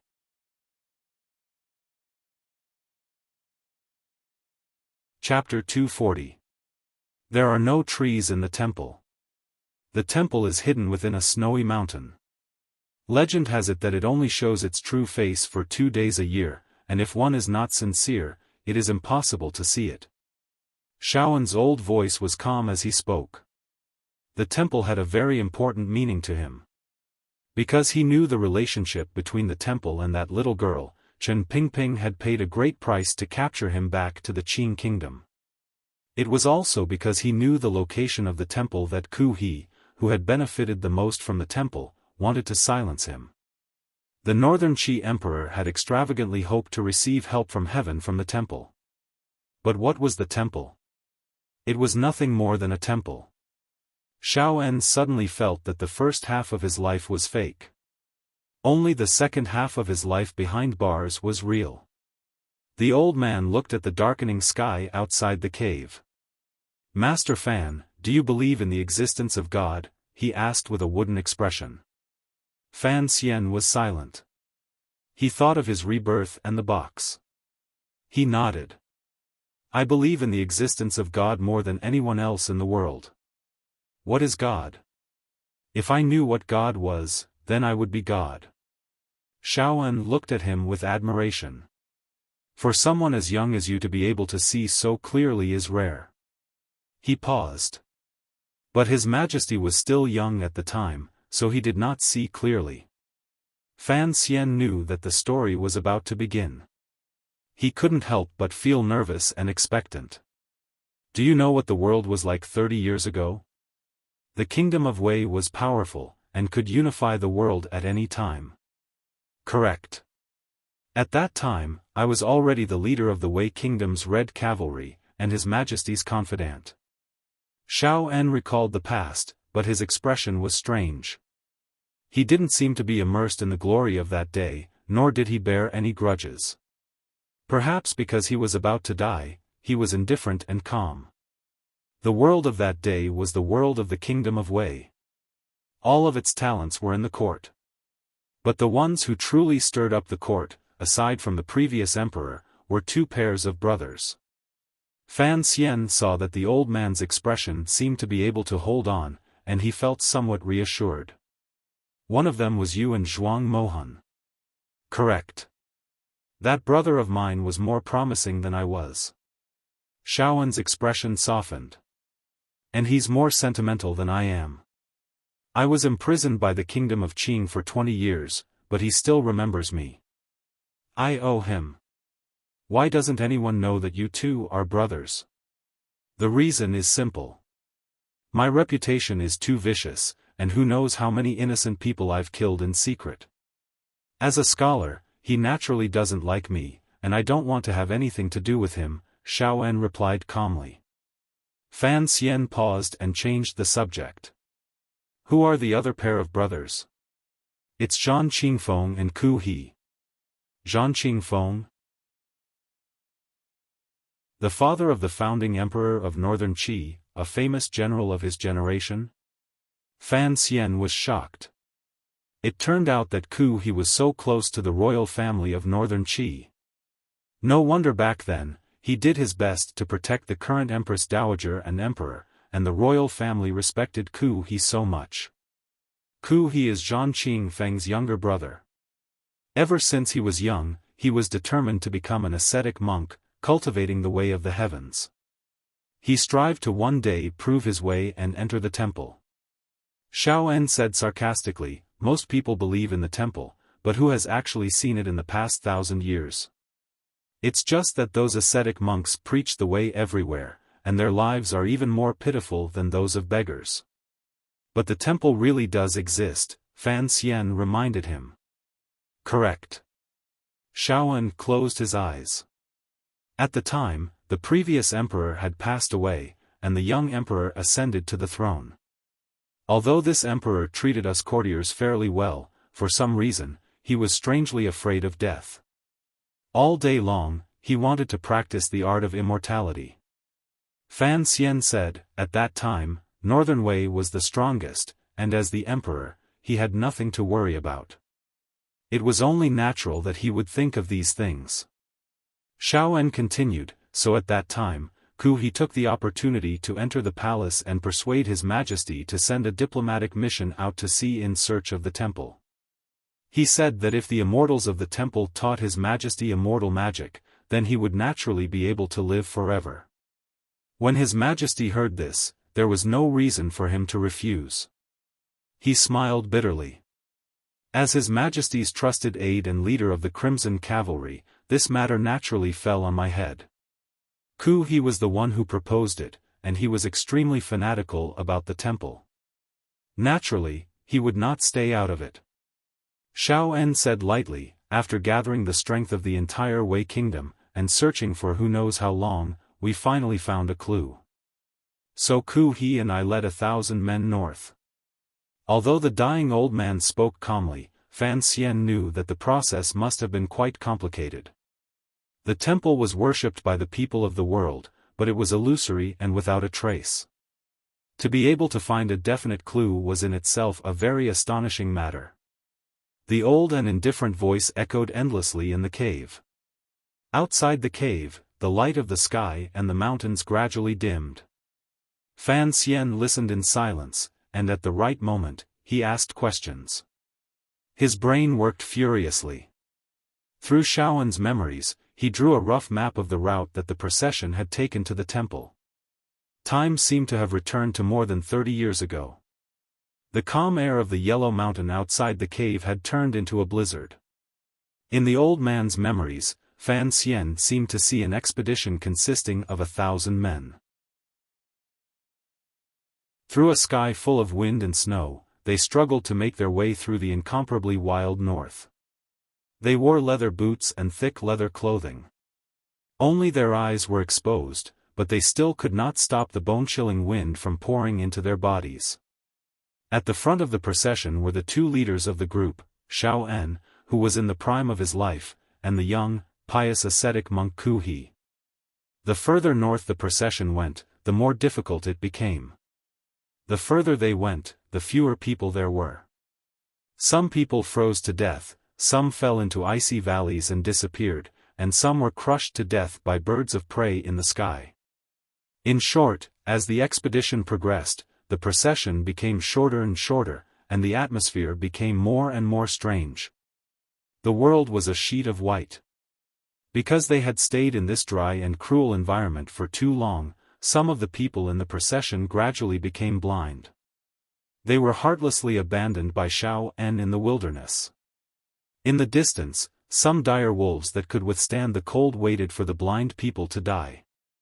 Everything happened quietly, even if it was something as tragic as death. The procession walked for a long time, and finally came to a large mountain in the extreme north. There was only a narrow path between the mountains, and the snow was so thick that it had long since obscured the color of the mountain. It looked like an endless chain of ice mountains. When the remaining 100 or so people entered the mountain, they found that behind the snowy mountain was still a world covered in ice and snow. Even the animals were few and far between. The procession set up camp with great tenacity, hoping to find traces of the temple here. But many days passed, and they found nothing. Winter came. Heavy snow sealed the mountain. The sun went down. The strongest survived to the end. In the endless night, Xiaofan and Ku He sat back to back in a tent. Around them were piles of corpses. The fire had not been extinguished. The remnants of the tent and the clothes of the dead gave the two of them a last glimmer of warmth, a glimmer of hope. That was the wrath of the heavens. In the cave, Xiaofan opened his eyes with some difficulty. The scarlet color in his pupils became more and more intense, but there was endless fear in his eyes. The temple knows that mortals are trying to find them, so the heavens are angry and have sent endless darkness. Fan Xian looked at the old man. After a while, he said quietly, "That was called the polar night." He confirmed the location of the temple in his heart. Of course, Xiaofan did not know what the polar night was, but that memory was clearly deeply engraved in his mind. He said with a perplexed expression, "At the time, Ku He was eating human flesh in an extremely sweet and stingy manner. He was praying piously to the heavens. I couldn't help but despise him." Unexpectedly. Perhaps in the end, he really did move the immortals in the temple, and so the sky suddenly brightened.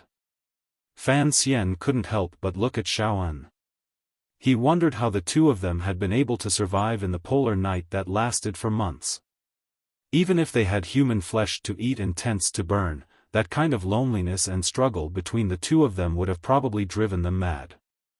Xiaofan suddenly laughed and said, "The sky brightened in an instant. At that time, Ku He and I were at the end of our lives. But suddenly, we found hope. We didn't know where the power came from, but it supported us to continue living. And then you found the temple." Fan Xian picked up the dagger and put it by his side. He asked quietly, "What was the temple like?" "Many years ago, outside the snowy mountains, two people so thin they were only bones. With great difficulty, they walked out of their tents. Their sunken eyes and sallow complexions, and their swollen gums as they breathed, all revealed one thing: they were about to die. The light of the day was finally not so stingy.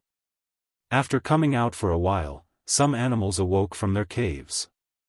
Although the two of them were already arrows at the end of their flight, they were still much more ferocious than the wild beasts. So they were able to replenish themselves and stand up again. That day, they narrowed their eyes and looked at the snowy mountains in front of them in a daze. They had no idea where the temple they had been so painstakingly searching for was. Here, there was only a vast expanse of white. It was very clean. Suddenly, a ray of light shone down from the dark blue sky. The light from the snowy mountains twisted strangely. Very suddenly, a beautiful temple appeared out of thin air in the mountains. This grand temple was built against the mountain. The black stone walls and the light gray eaves supported each other. It was indescribably dignified.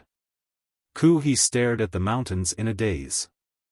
Suddenly, he fell to the ground in agitation. He looked in the direction of the temple and burst into tears. Xiaofan stood there dumbfounded. A moment later, he woke up and sat down in the snow. He didn't have the strength to stand up for a long time. This was the temple.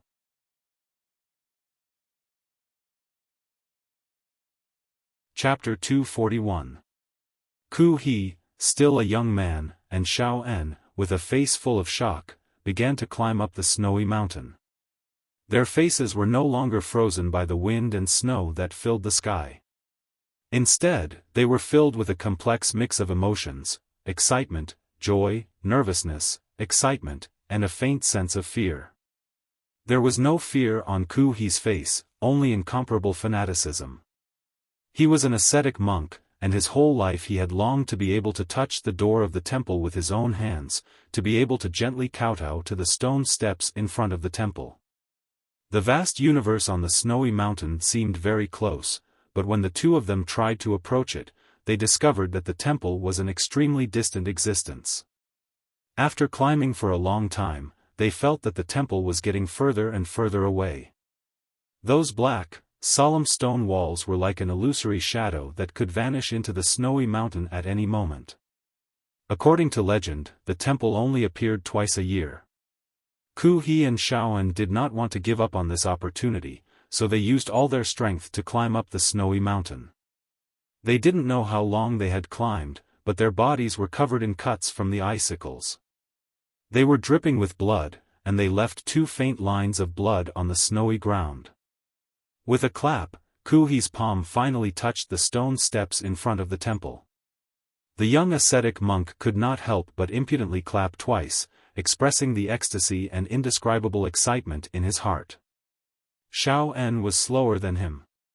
He secretly gripped the hidden weapon in his sleeve, and looked at the main door of the temple with a trace of fear. This door was at least 7 meters tall, like a book that a god had thrown into the mortal world. The door in the Wei Kingdom's palace looked like a miniature version of the door of the temple. It was far less grand and majestic than this temple. It was indeed not a place for mortals to live. The stone walls of the temple were covered in dust.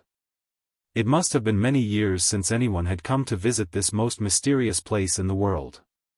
Xiaofan swallowed and prepared to find a way to enter the temple. He had been entrusted with an important task by the emperor, and had requested the recipe for immortality. Now that success was at hand, he was naturally excited. But he was not like him. He very devoutly knelt in front of the temple, constantly kowtowing. Gradually, blood began to seep from his forehead. He walked towards the door of the temple and stretched out his hand, but he could not touch the giant door. It seemed that as his fingertips moved forward, the giant door was retreating in a strange way. The divine temple was right in front of them, but it was far away. 30 years later, in the cave, the dying Shan's eyes were filled with a trace of sadness. I couldn't get in. Fan Xian loosened his tightly clenched hands and quietly said, "This is something that can be imagined. Otherwise, the 4 great grandmasters would become the 5 great grandmasters. He is stronger than me. Even if I had his luck, I would not be able to enter the realm of a great grandmaster." Xiaofan shook his head. But he was not able to enter either. That temple seemed to be protected by some mysterious power. Back then, Ku He and I were the strongest warriors in the world, and yet we were unable to enter. Fan Xian came to a realization. Among the secrets of the world, teacher Fei Jie had once mentioned that Ku He had knelt on the stone steps in front of the temple for a long time before he gained the power to dominate a region. It seemed that this rumor was somewhat true. He suddenly furrowed his brows and asked, "What exactly is a temple?" This was a question that Xiaofan could not answer. The old man said weakly, "There is a large plaque at the front door of the divine temple. But it is very old, and I cannot make out what is written on it. I suspect that it is a rune left behind by the heavens." Fan Xian's heart trembled. "What kind of rune is it?" Xiaofan looked at the excited Fan Xian, and his eyebrows twitched. It seemed that this young man, on the brink of death, was still so curious about the unknown. He was a little interested. "It is the character Wu." The old man stretched out his finger with some difficulty and gestured in the air. Fan Xian immediately understood, and said to himself, "The hidden dragon does not use?" As soon as the words left his mouth, he laughed in spite of himself. "There are 3 identical runes," Xiaofan continued. His finger moved up and down in the air, and then up and down again, drawing 2 arcs. His fingertips pierced through the air, giving off a mysterious feeling. Fan Xian was a little surprised. He knew that he could not discover anything from such simple runes. Did the divine temple have anything to do with his rebirth? Did it have anything to do with his mother? It seemed that he would have to wait for the future to find out. But he might not be as lucky as Ku He and Xiaofan, who would be able to survive the long polar night. "I don't think the story ends so simply." Xiaofan coughed. "That's right, when a goal that you have so painstakingly pursued is right in front of you, but you can never reach it, you will always feel a strong sense of dissatisfaction." Ku He very sincerely knelt on the stone steps in front of the divine temple, and I began to slowly walk towards the high wall on the side of the mountain. Outside the cave, the darkness enveloped the 2 of them. There was no fire, so there was no light. Xiaofan's indifferent voice recounted the events of decades ago, and it seemed very strange. Fan Xian suddenly said in a soft voice, "You were looking for a sewer?"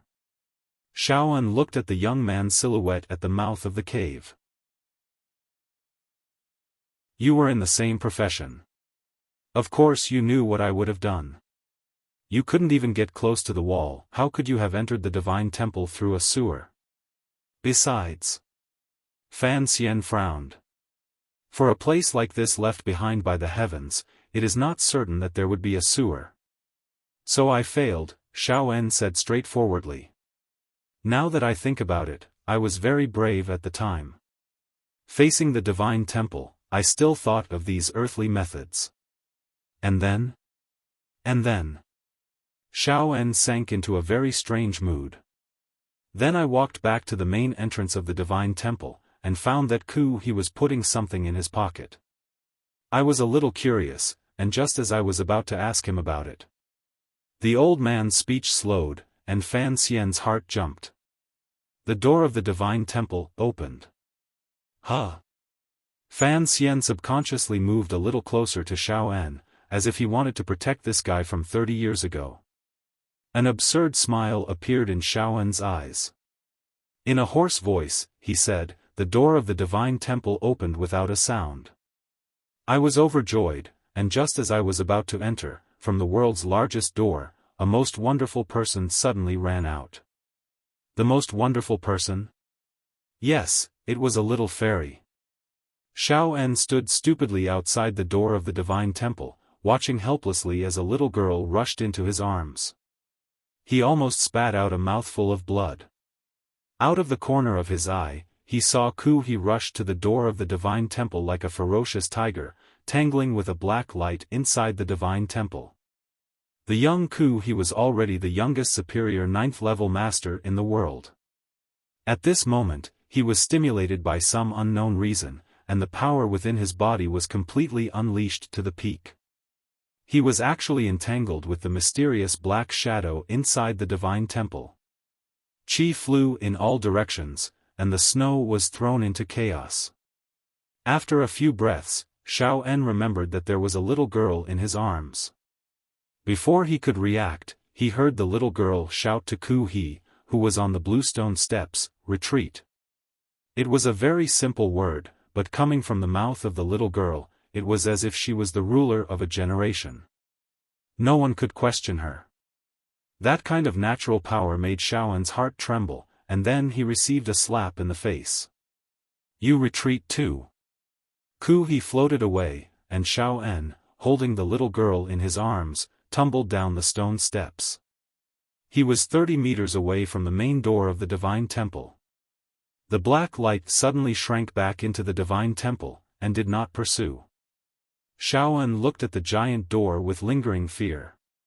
He thought that the black light seemed to be a human figure, and he could not help but be afraid, because Ku He was now beside him, spitting up blood. Even Ku He was not a match for the other. The people inside the divine temple could not be viewed with the eyes of mortals. He came to a realization very quickly. It must have been that when he went to find the sewers, Ku He, who was kneeling on the bluestone steps, and the little girl in his arms had come to some kind of agreement to help her escape from the divine temple. But, who was this little girl? "Hold me, pull him, go." The little girl seemed to be a little afraid of the cold, and buried her face in Xiaofan's chest. Xiaofan did not dare to be negligent. He grabbed Ku He by the collar and ran down the snowy mountain. He did not know how long they ran, but he finally ran back to his tent. It was not until he sat down in his tent, panting, that he came to his senses. Why did he run? The elixir of immortality that His Majesty wanted had not yet arrived. Why did he listen to this little girl? And strangely enough, the immortals in the divine temple did not chase him. Xiaofan turned around and saw the little girl crouching, pinching her nose, looking at the leftover human bones in the corner of the tent. What a pitiful and hateful human. The little girl turned around and looked at Xiaofan. It was only now that Xiaofan could see her face clearly. Clear as water, pure as snow, eyes like stars. She was a beauty that no mortal should have. In the darkness of the cave, Fan Xian's expression could not be seen, but his voice was a little strange. How old was that little girl? 4 years old. At most 4 years old. Xiaofan's eyes were open, and it was as if he could still see that beautiful face. When I held her in my arms, I felt that she was so light it was like she did not exist. Fan Xian was a little confused. Also 4 years old? Why do you say also? It's nothing. Fan Xian smiled, and his eyes lit up. Do you know who that little girl is?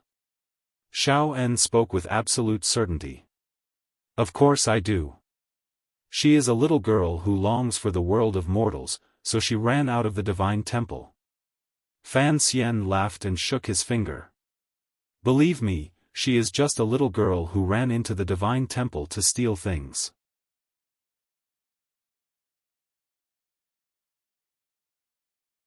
Chapter 242. Hearing Fan Xian's confident words, Xiaofan began to cough violently for a long time. It was the middle of the night, and he didn't know if the brocade guards searching below could hear him. Fan Xian was a little worried. He took out a thin needle and probed it into Xiaofan's neck to help soothe the pulse of his heart.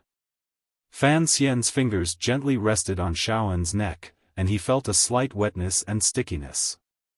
He sniffed and smelled blood. He knew that Xiaofan had begun to cough up blood. His face was expressionless, but his heart was stirred. That was a fairy. The dying old man stubbornly confirmed the judgment he had made 30 years ago. Fan Xian didn't want to argue with him on this matter. How could a 4-year-old girl carry a trunk? Who was carrying that trunk? What trunk? Xiaofan's voice was straight, and it didn't seem like he was lying. Fan Xian was a little surprised. He knew that there was no need for him to hide anything, and Wu Zhu had not yet appeared. Wu Zhu had once said that he and his mother had left home together. Where was that home? According to the letter his mother had left behind, Wu Zhu had once fought with the strong men of the temple, and had lost part of his memory. Why would Wu Zhu fight with the men of the temple? Was it jealousy? What happened after that? This was the duty of all who listened to the story. Xiaofan, the old storyteller, was about to die. Fan Xian naturally wouldn't forget to ask this question. Inside the tent, Ku He lay on top of the fur.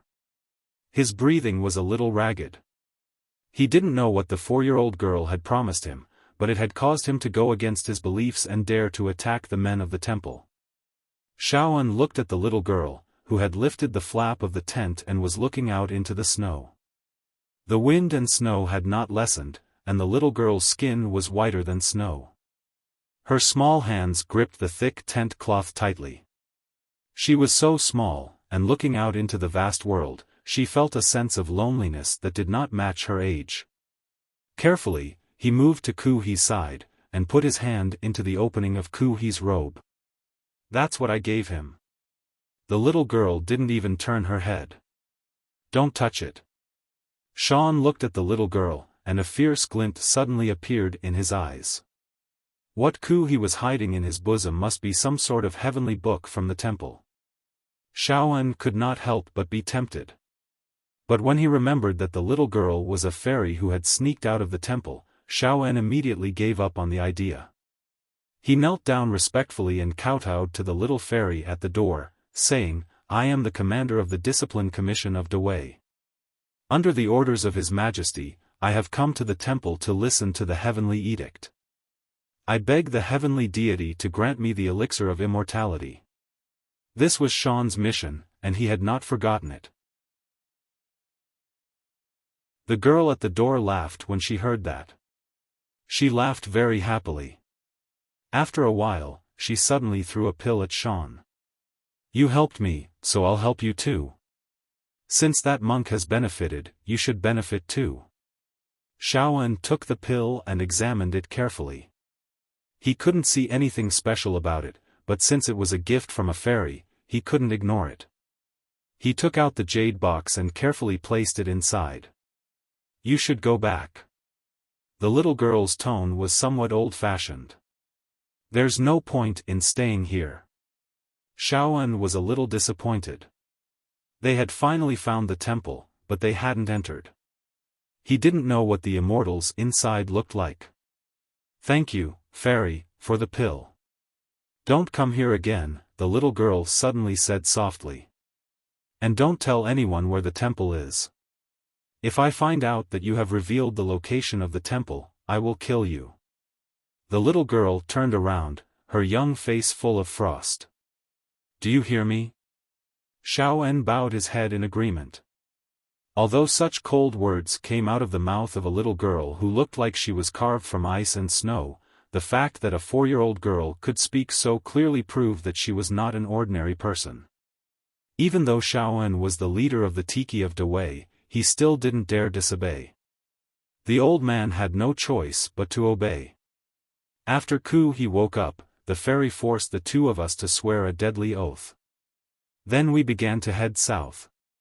During those few days, the smile on the fairy's face gradually grew. It was as if she thought that stepping into the world of mortals was a very interesting thing. Xiaofan continued to recollect. "It's strange. Every time Ku He and I looked at her back, we couldn't feel any mysterious power within her. Ah, there is a difference between immortals and mortals. We are mortals, and we can't understand." Then one day, the fairy turned around and looked at the snowy mountain behind her. She suddenly said to herself, "He's too pitiful." I remember those words very clearly, because I have never seen such compassion on a mortal's face. Of course, Fan Xian knew that his mother wasn't some fairy.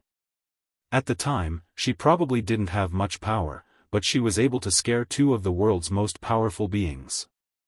That brain of hers was quite good. But he didn't understand who his mother was referring to when she said, "too pitiful." And he didn't believe in compassion. He couldn't help but laugh. Xiaofan mocked, "You and I are rats that live in the gutters. How could we know the beauty of a crane in the clouds of the ninth heaven?" I can't describe the look in the fairy's eyes, but Ku He and I could never forget it. Fan Xian was silent. The next day, the fairy suddenly disappeared. I don't know where she went. In that cold, endless snow, she suddenly disappeared without a trace. Ku He and I were scared half to death. In the cave, Xiaofan gasped for breath as he recalled. It was the most mysterious adventure of my life. To be able to see a fairy that didn't belong to this world, I was lucky. And then you and Ku He returned to Northern Wei? Fan Xian asked. That's right. The journey back was more dangerous than when we left. But in short, we came back safely. Xiaofan said, I gave the pill that the fairy bestowed upon me to His Majesty, and that was the end of the matter. Fan Xian said, don't lie to me. That pill must have fallen into your stomach a long time ago. Xiaofan laughed hoarsely. I knew I couldn't lie to you. Fan Xian said, where in this world can there be an elixir of immortality? That kind of temptation is something that no normal person could resist. Xiaofan sighed. Of course, after I took the pill, I realized that it only improved my constitution. There was no way I could live forever. Only then did I realize that the fairy could also lie. I believe that the fairy loved to lie, Fan Xian said, a little absent-minded. Perhaps even her death was a lie. What death? Xiaofan said. How could a fairy die? Fan Xian ignored him. He closed his eyes and committed Xiaofan's recollection to memory. Then he stood up and gripped the dagger. There was no light all around. Dark clouds covered the stars and the moon. It was so dark that Xiaofan couldn't see his movements. Why did Ku He want you dead? This was Fan Xian's last question. I don't think that knowing the location of the temple could cause such a huge uproar. Xiaofan felt that Fan Xian's question was strange. Everyone knows what the temple means to the world. If such an important piece of news were to spread, I'm afraid the world would be thrown into chaos. Whether it's the child of the Zhan family of the kingdom of Qi or the sinister emperor of the Qing kingdom, they would all send troops to the north to pay their respects. The strongest of the world would constantly try to find the temple. Fan Xian rubbed his nose. The temple? You've been there, and you said it was just a big temple. What was there to pay respects to? Xiaofan laughed coldly. Ku He only knelt in front of the temple, and then he became the greatest grandmaster in the world. For a martial cultivator, this kind of temptation is unimaginably strong, and do you really think that Ku He is a saint? Seeing him kneel so piously in front of the temple, but the fairy only gave him a book, and in the blink of an eye, he overthrew the temple he had believed in all his life and took the risk to attack. In the face of profit, he is just a great villain who is good at pretending. Xiaofan continued, if he kills me, he will be the only one in the world who knows where the temple is. What is in the temple? Perhaps Ku He will never know, but he has already reaped enough benefits. So why would he take the risk and allow the other strongest of the world to have this opportunity? Fan Xian thought about it. This was indeed the case, and he vaguely understood why Ku He was so obsessed with killing Xiaofan. Perhaps it was to protect his glorious image as the imperial advisor, and not to expose the ugly things he had done on the journey north. Perhaps Ku He knew what was in the temple, and that it would bring unknown dangers to the world. What is in the temple? Fan Xian sank into deep thought. His finger unconsciously traced the word Xiaofan had spoken of, the word du, at the door of the temple. His finger gradually sped up, and there was a sound of rushing wind. For 1,000 years, the world has known that the temple does not meddle in worldly affairs. Ku He and I going to find it was already a very risky gamble. Reality has proven that so long as we leave the temple, the people in the temple will not cause trouble for the people of the world. Ku He is the protector of northern Qi. How would he dare to take the risk of offending the heavens? Xiaoan's energy was gradually waning, and his voice was getting quieter and quieter. But the fear in his voice still lingered. Furthermore, the fairy forced us to swear a deadly oath. Even if he always boasted that he was the one closest to the heavens, would he dare to break his oath? Don't take things like oaths too seriously, said Fan Xian. Didn't you tell me the location of the temple? That's because I am going to die.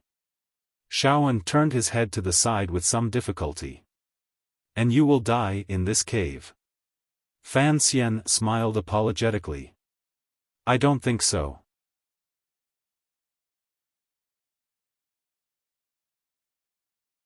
Chapter 243. In the silent night of the valley, there were no weeds as far as the eye could see. Instead, there was a dark night sky that stretched between two precipitous walls. Fan Xian tidied up his clothes and tied up his torn left trouser leg as he said in a quiet voice, I'm sorry. That fairy's surname is Yi. Her name is Yi Qingmei. Yi Qingmei? Xiaoan was shocked. What did you say? Could it be that the mistress of the Yi family is the fairy I once met? When the Yi family suddenly rose to prominence, Xiaoan was still the head of Northern Wei's secret service, so it was no surprise to Fan Xian that he knew the name of the mistress of the Yi family. He smiled. Aside from the fairy you speak of, who else could have the Yi family change the state of the world in a few short years? So that's how it is, that's how it is. Xiaoan coughed again. No wonder the kingdom of Qing could rise so fiercely. So there was the shadow of the temple behind it. Wrong, Fan Xian said. Fan Xian said, you are already a person about to die, so let me tell you, Yi Qingmei, the fairy you speak of, is not an immortal from the temple. She is like us, just a normal person. Xiaoan had not yet recovered from his earlier shock. He did not believe what Fan Xian had said. Instead, he was immersed in his last question before he died.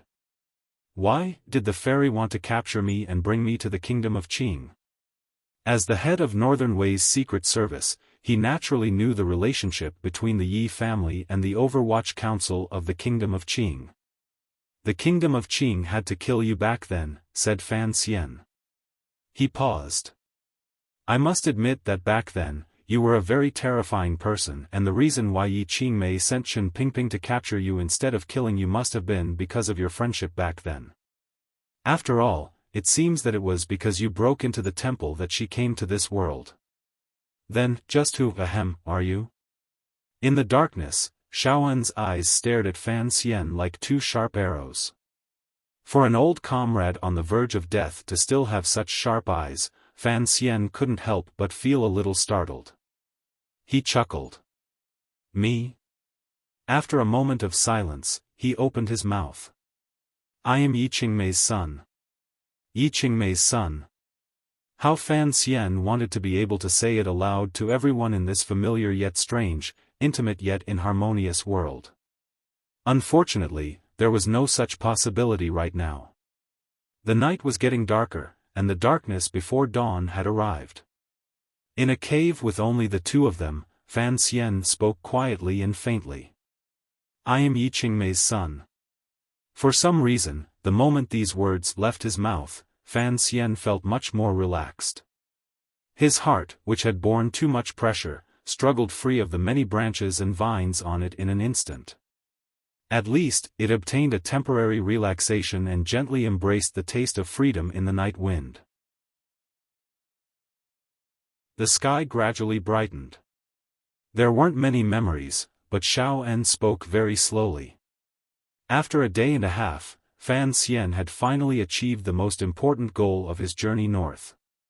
He looked at Xiaoan and said quietly, Do you have anything to tell me? Xiaoan just looked at him with a strange expression. After a while, he gasped and said, You are her son? Fan Xian nodded and smiled.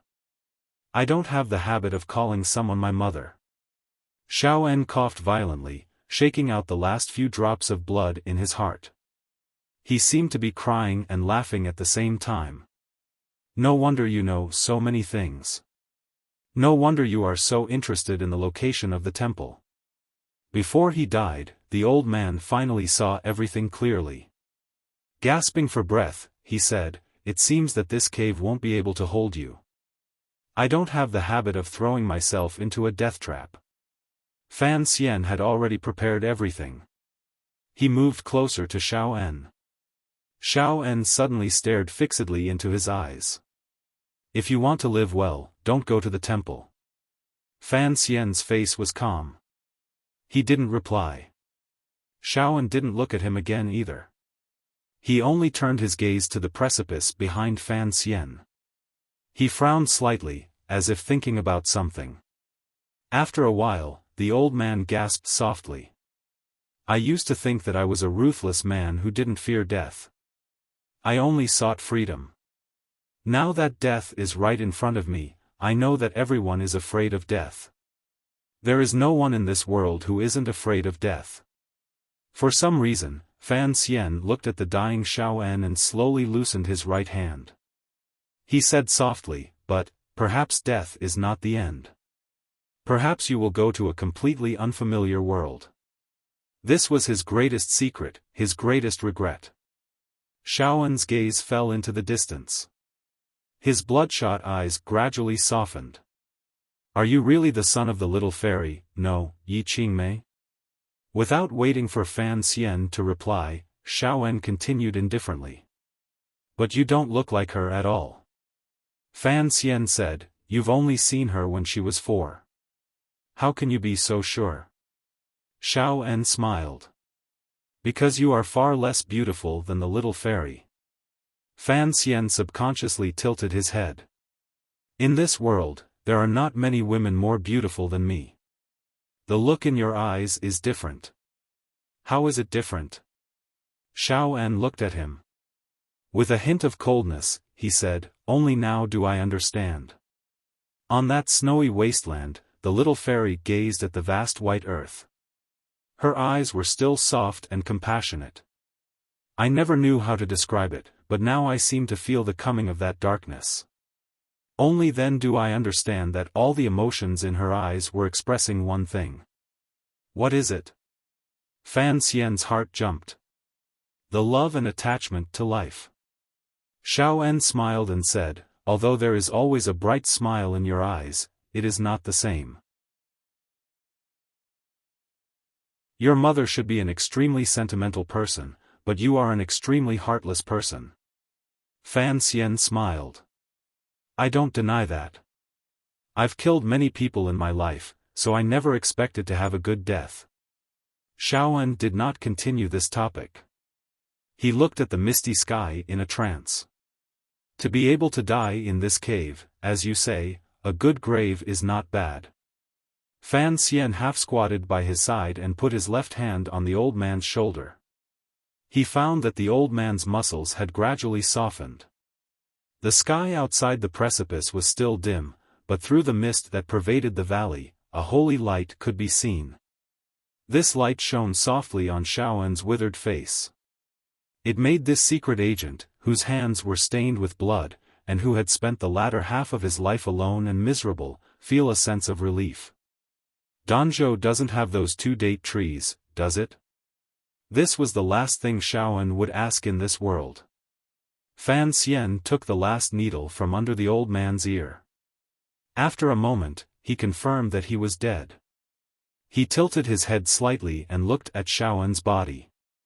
Suddenly, in a soft voice, he said, "Although Danzhou doesn't have those 2 date trees, perhaps there is a better world waiting for you after you die."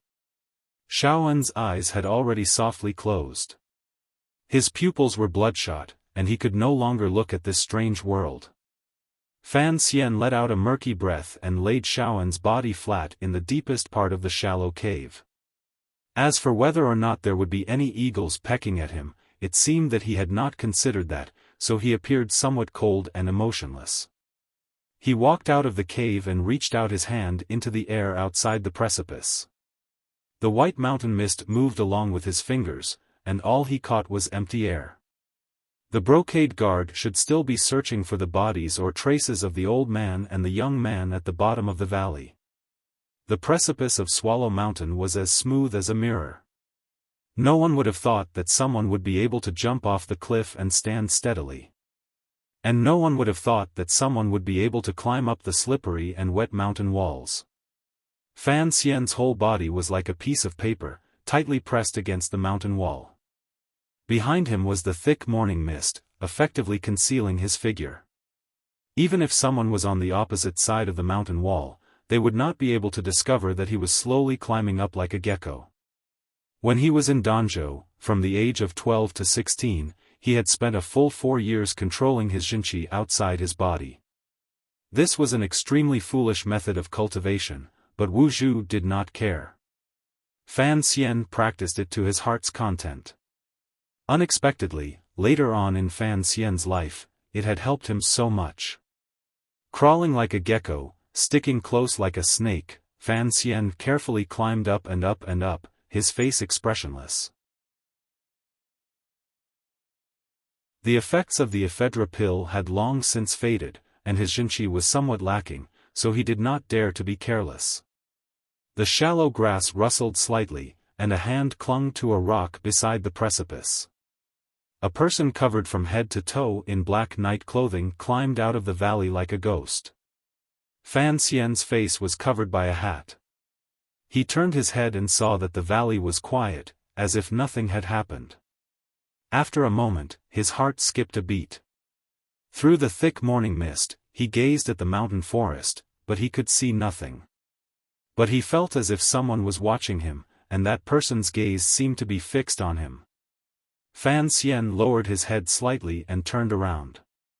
He did not think, nor did he have time to think. Like a black arrow, he plunged into the thick mist, running in the direction of the capital. Outside the residence of the diplomatic mission in the capital, Gouda held a long knife in his hand. His eyes were as round as a fierce tiger's as he stared at the people in front of the courtyard. The young master had not left the house for a day and night, and all visits from northern Qi officials had been refused.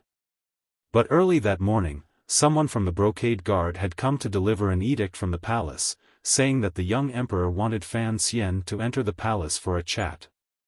Few people knew that Fan Xian was not with the diplomatic mission. The commander of the brocade guard, Shen Zhong, hoped that Fan Xian was not with the diplomatic mission, but after a night of searching, Fan Xian's body had not been found. So Northern Qi finally became suspicious, and so they urgently wanted to know where Fan Xian was. Who would have thought that the people of Qing would be so rude and unreasonable? Using Fan Xian's drunkenness as an excuse, they forcibly prevented the Northern Qi officials from entering the diplomatic mission. Conflict was about to break out, but at that moment, a rustling sound came from the end of the street. It was not the sound of street sweeps, but footsteps. The Northern Qi officials were overjoyed.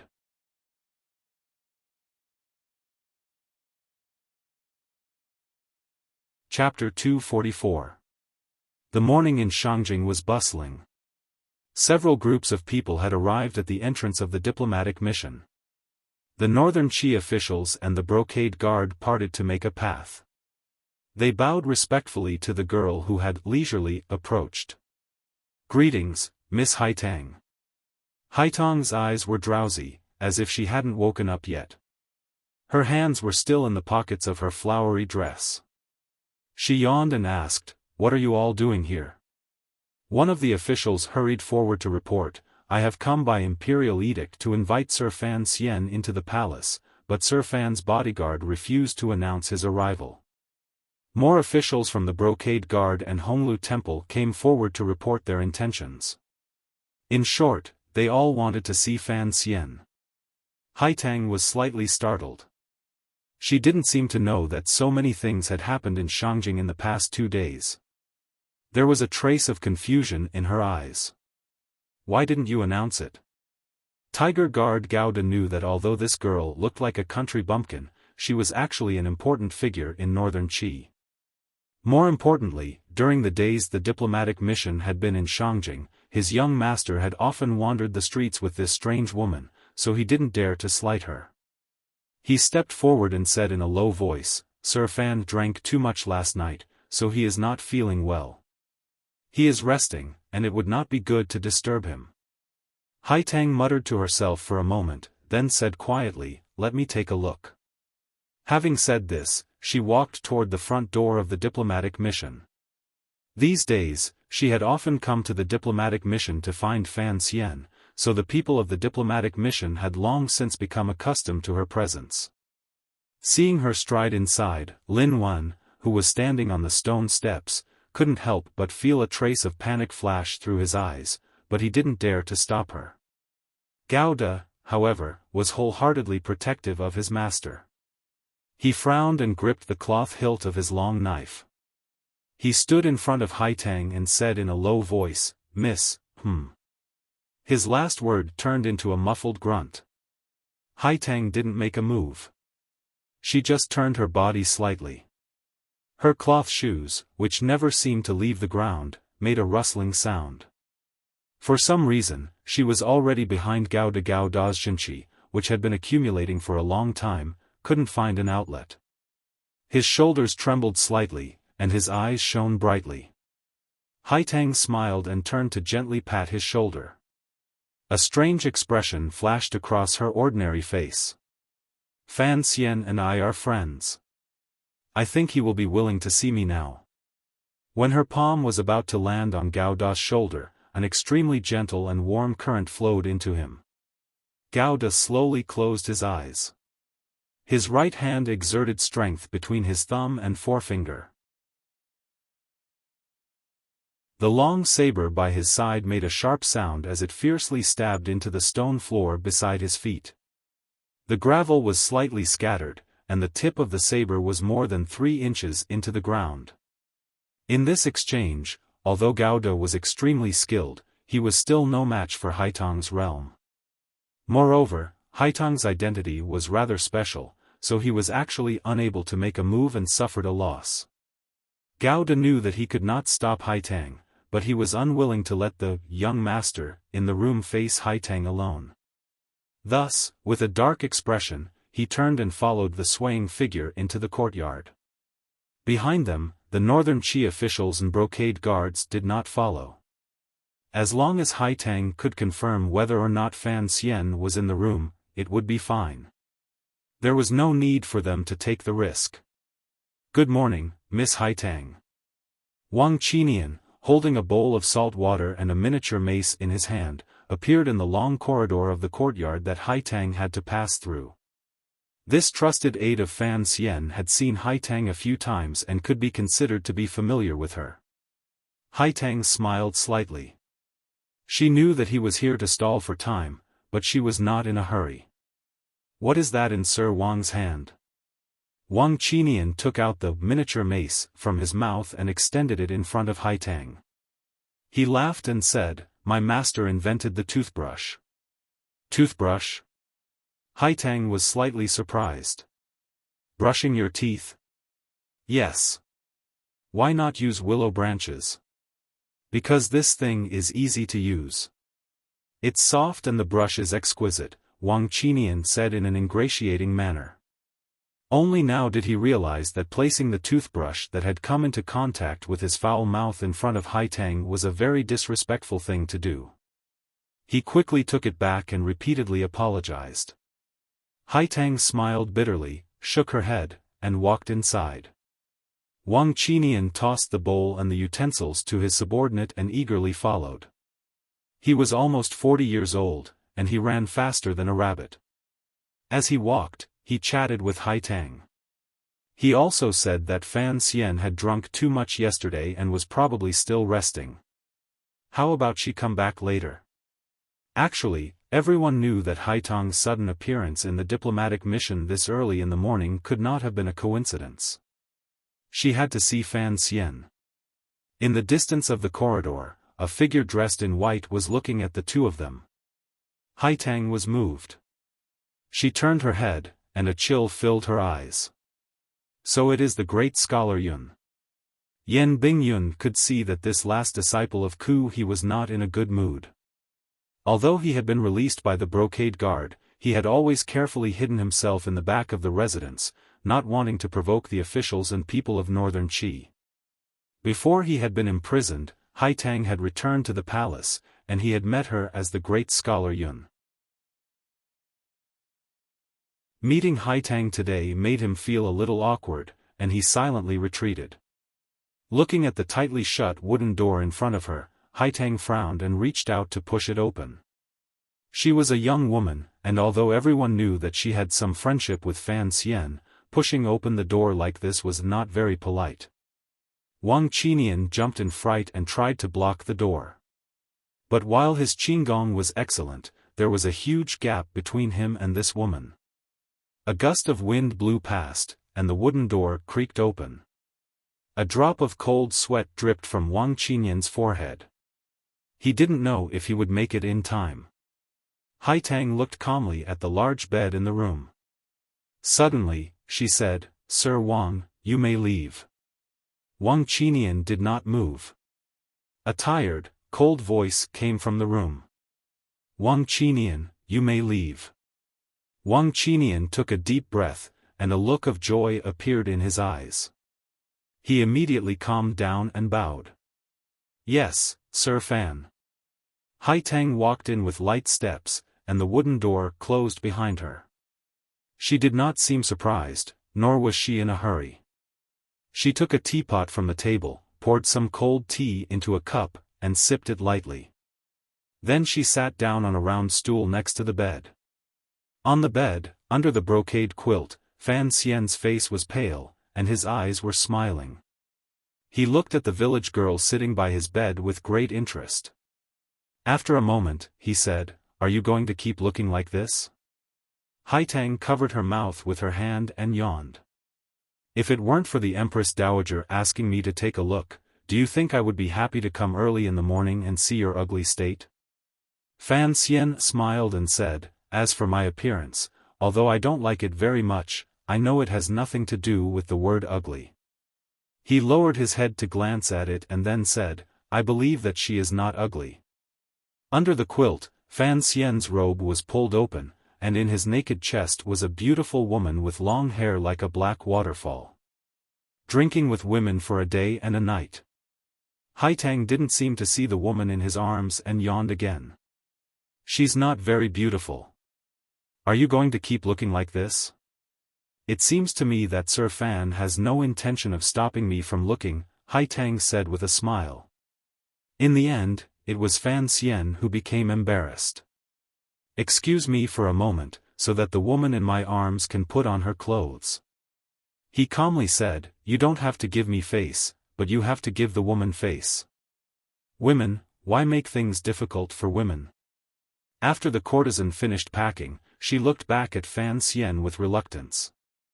The slight resentment, shyness, and charm in her eyes made Fan Xian praise her acting skills. The courtesan bowed to Haitang with a trace of reverence, then pulled up the hem of her dress and walked out of the room, leaving Haitang and Fan Xian alone. Fan Xian was still lying on the bed, his hands behind his head. He didn't care that Haitang had seen his naked upper body. Haitang was a clever person. She didn't pretend to be shy, nor did she scold him. She acted as if the young man on the bed was a block of wood. She directly said, "Do you know what happened in Shangjing these past 2 days?" Fan Xian was startled, but after a moment he laughed. "Forget it. I can't be bothered to waste words with you. Since I'm in Shangjing, how can I not know? Shang Shanhu lost a group of subordinates this time, and Xiaofan was killed by you. I'm sure your teacher will be very happy." "Congratulations, Mississippi." Haitang looked at him calmly, and the pressure in her eyes grew stronger and stronger. But Fan Xian didn't seem to feel it at all. He still smiled. "Yes, I knew this would happen, so in order to avoid suspicion, I had to lock myself up in the diplomatic mission for 2 days. I'm sure you understand." Haitang didn't know whether he was telling the truth or not, but earlier in the courtyard, she had given Fan Xian enough time by taking advantage of Wang Qinian's delay. No one knew why Haitang was willing to do this. Since Fan Xian was in the diplomatic mission, Haitang knew she wouldn't be able to get any more information out of him. This young southern official in front of her, who looked like a beautiful young official, was actually a watertight person. Naturally, she wouldn't be able to catch any clues. She stood up and put her hands in her large pockets. Suddenly, she looked at Fan Xian's naked upper body with interest. Fan Xian stealthily circulated his tyrannical zhenqi, and his beautiful face blushed. "Why are you blushing?"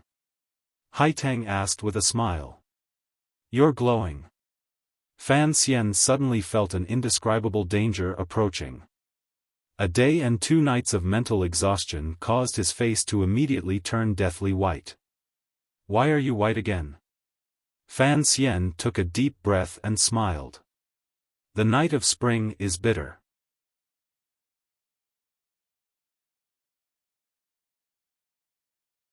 Chapter 245. Isn't the spring night too short?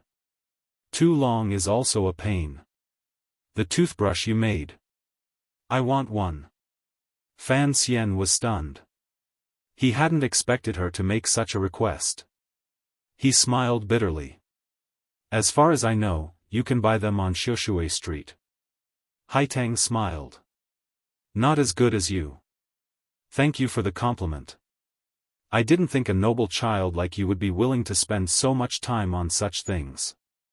Haitang looked at Fan Xian as if to re-evaluate him.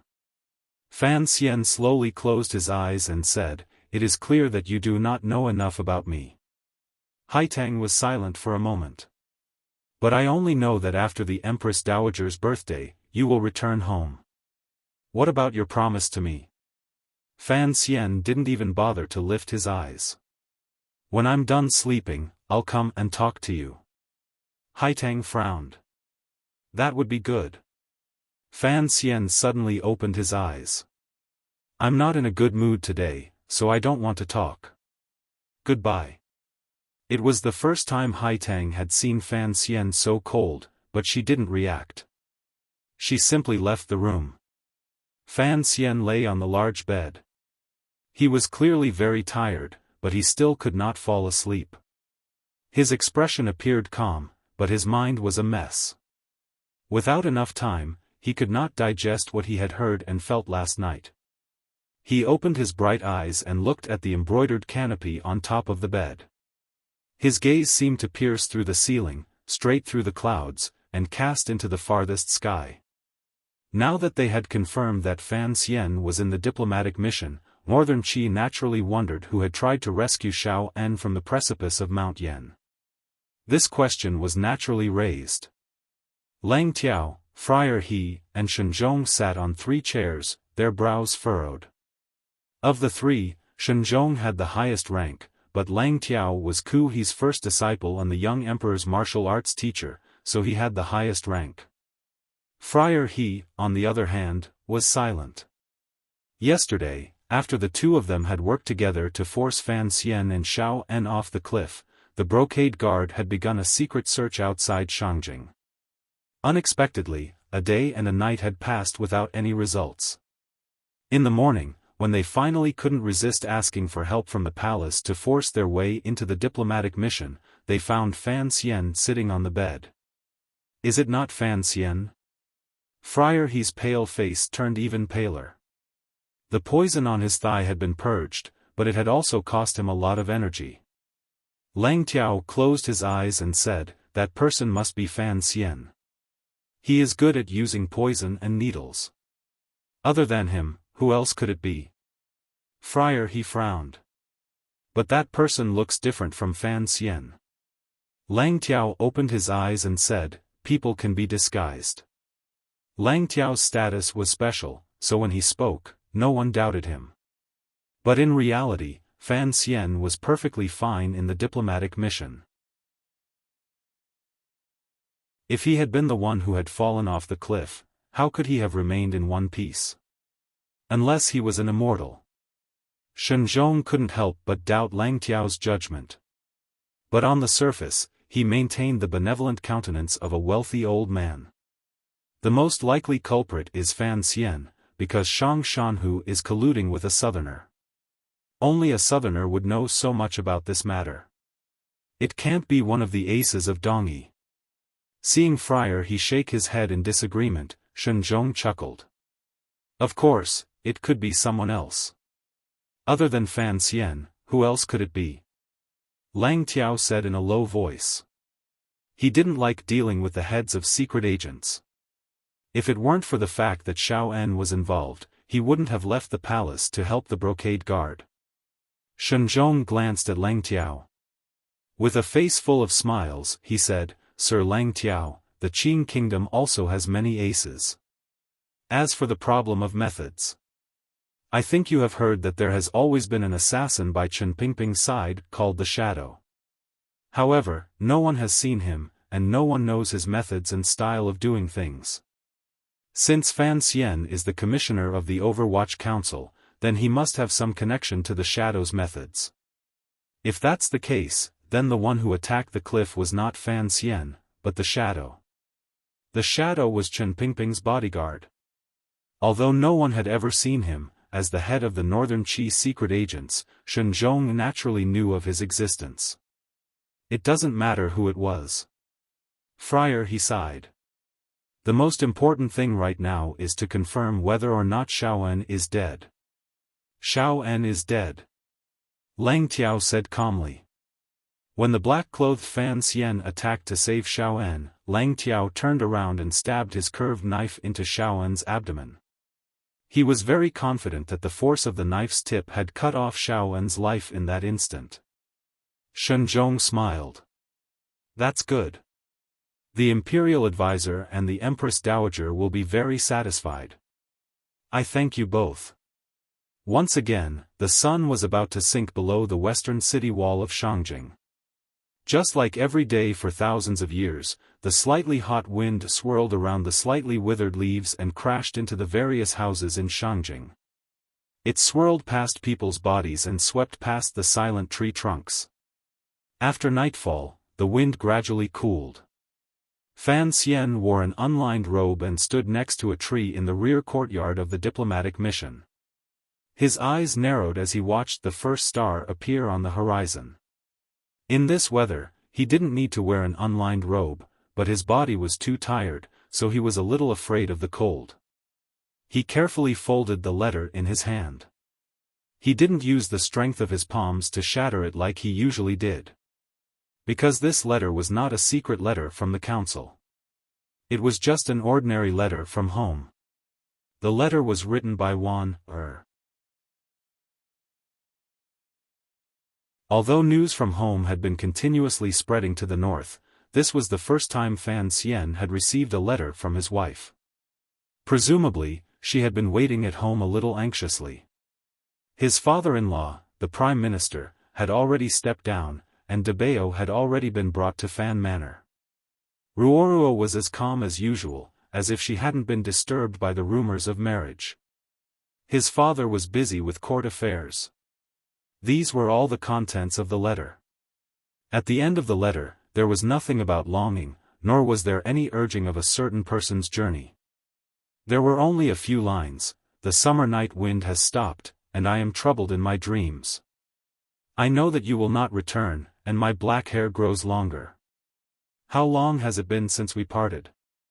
Thinking of you is like 3 days. Why have you come? To bury your head in your books.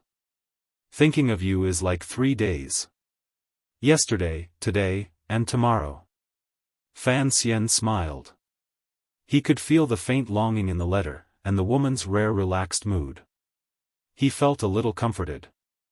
These days, he had been busy with many conspiracies, and inevitably his longing for the woman at home had faded.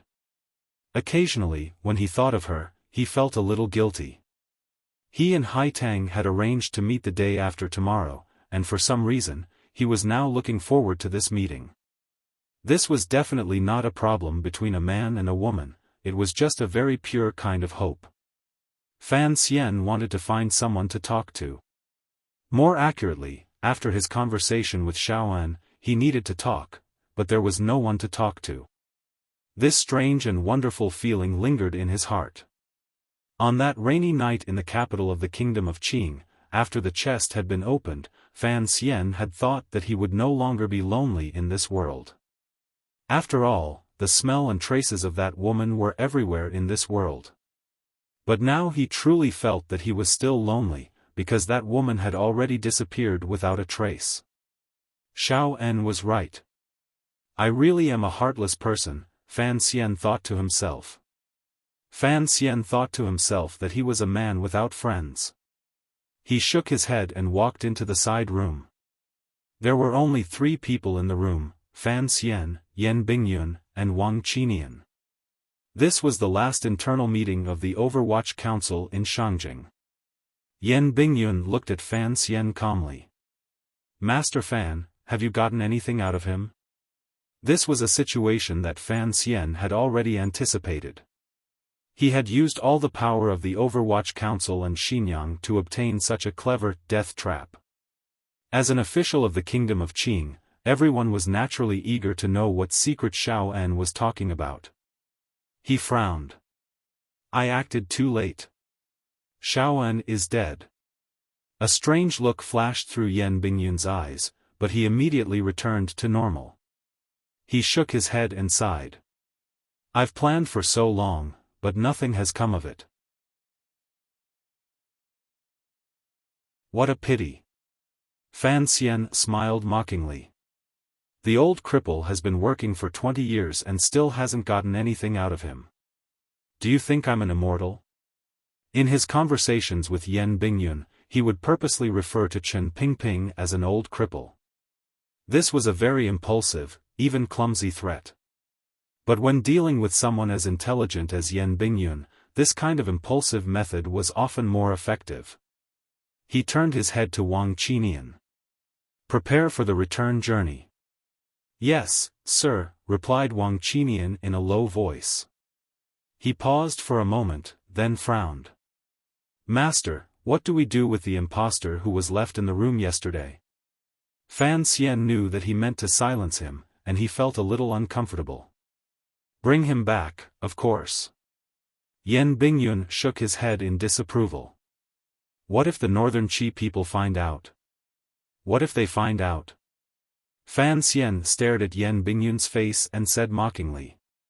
Of course, we'll do nothing. Even if they find out, what can they do? You've been locked up for a year, and your courage has shrunk. Yan Bingyun and Wang Qinian looked at each other.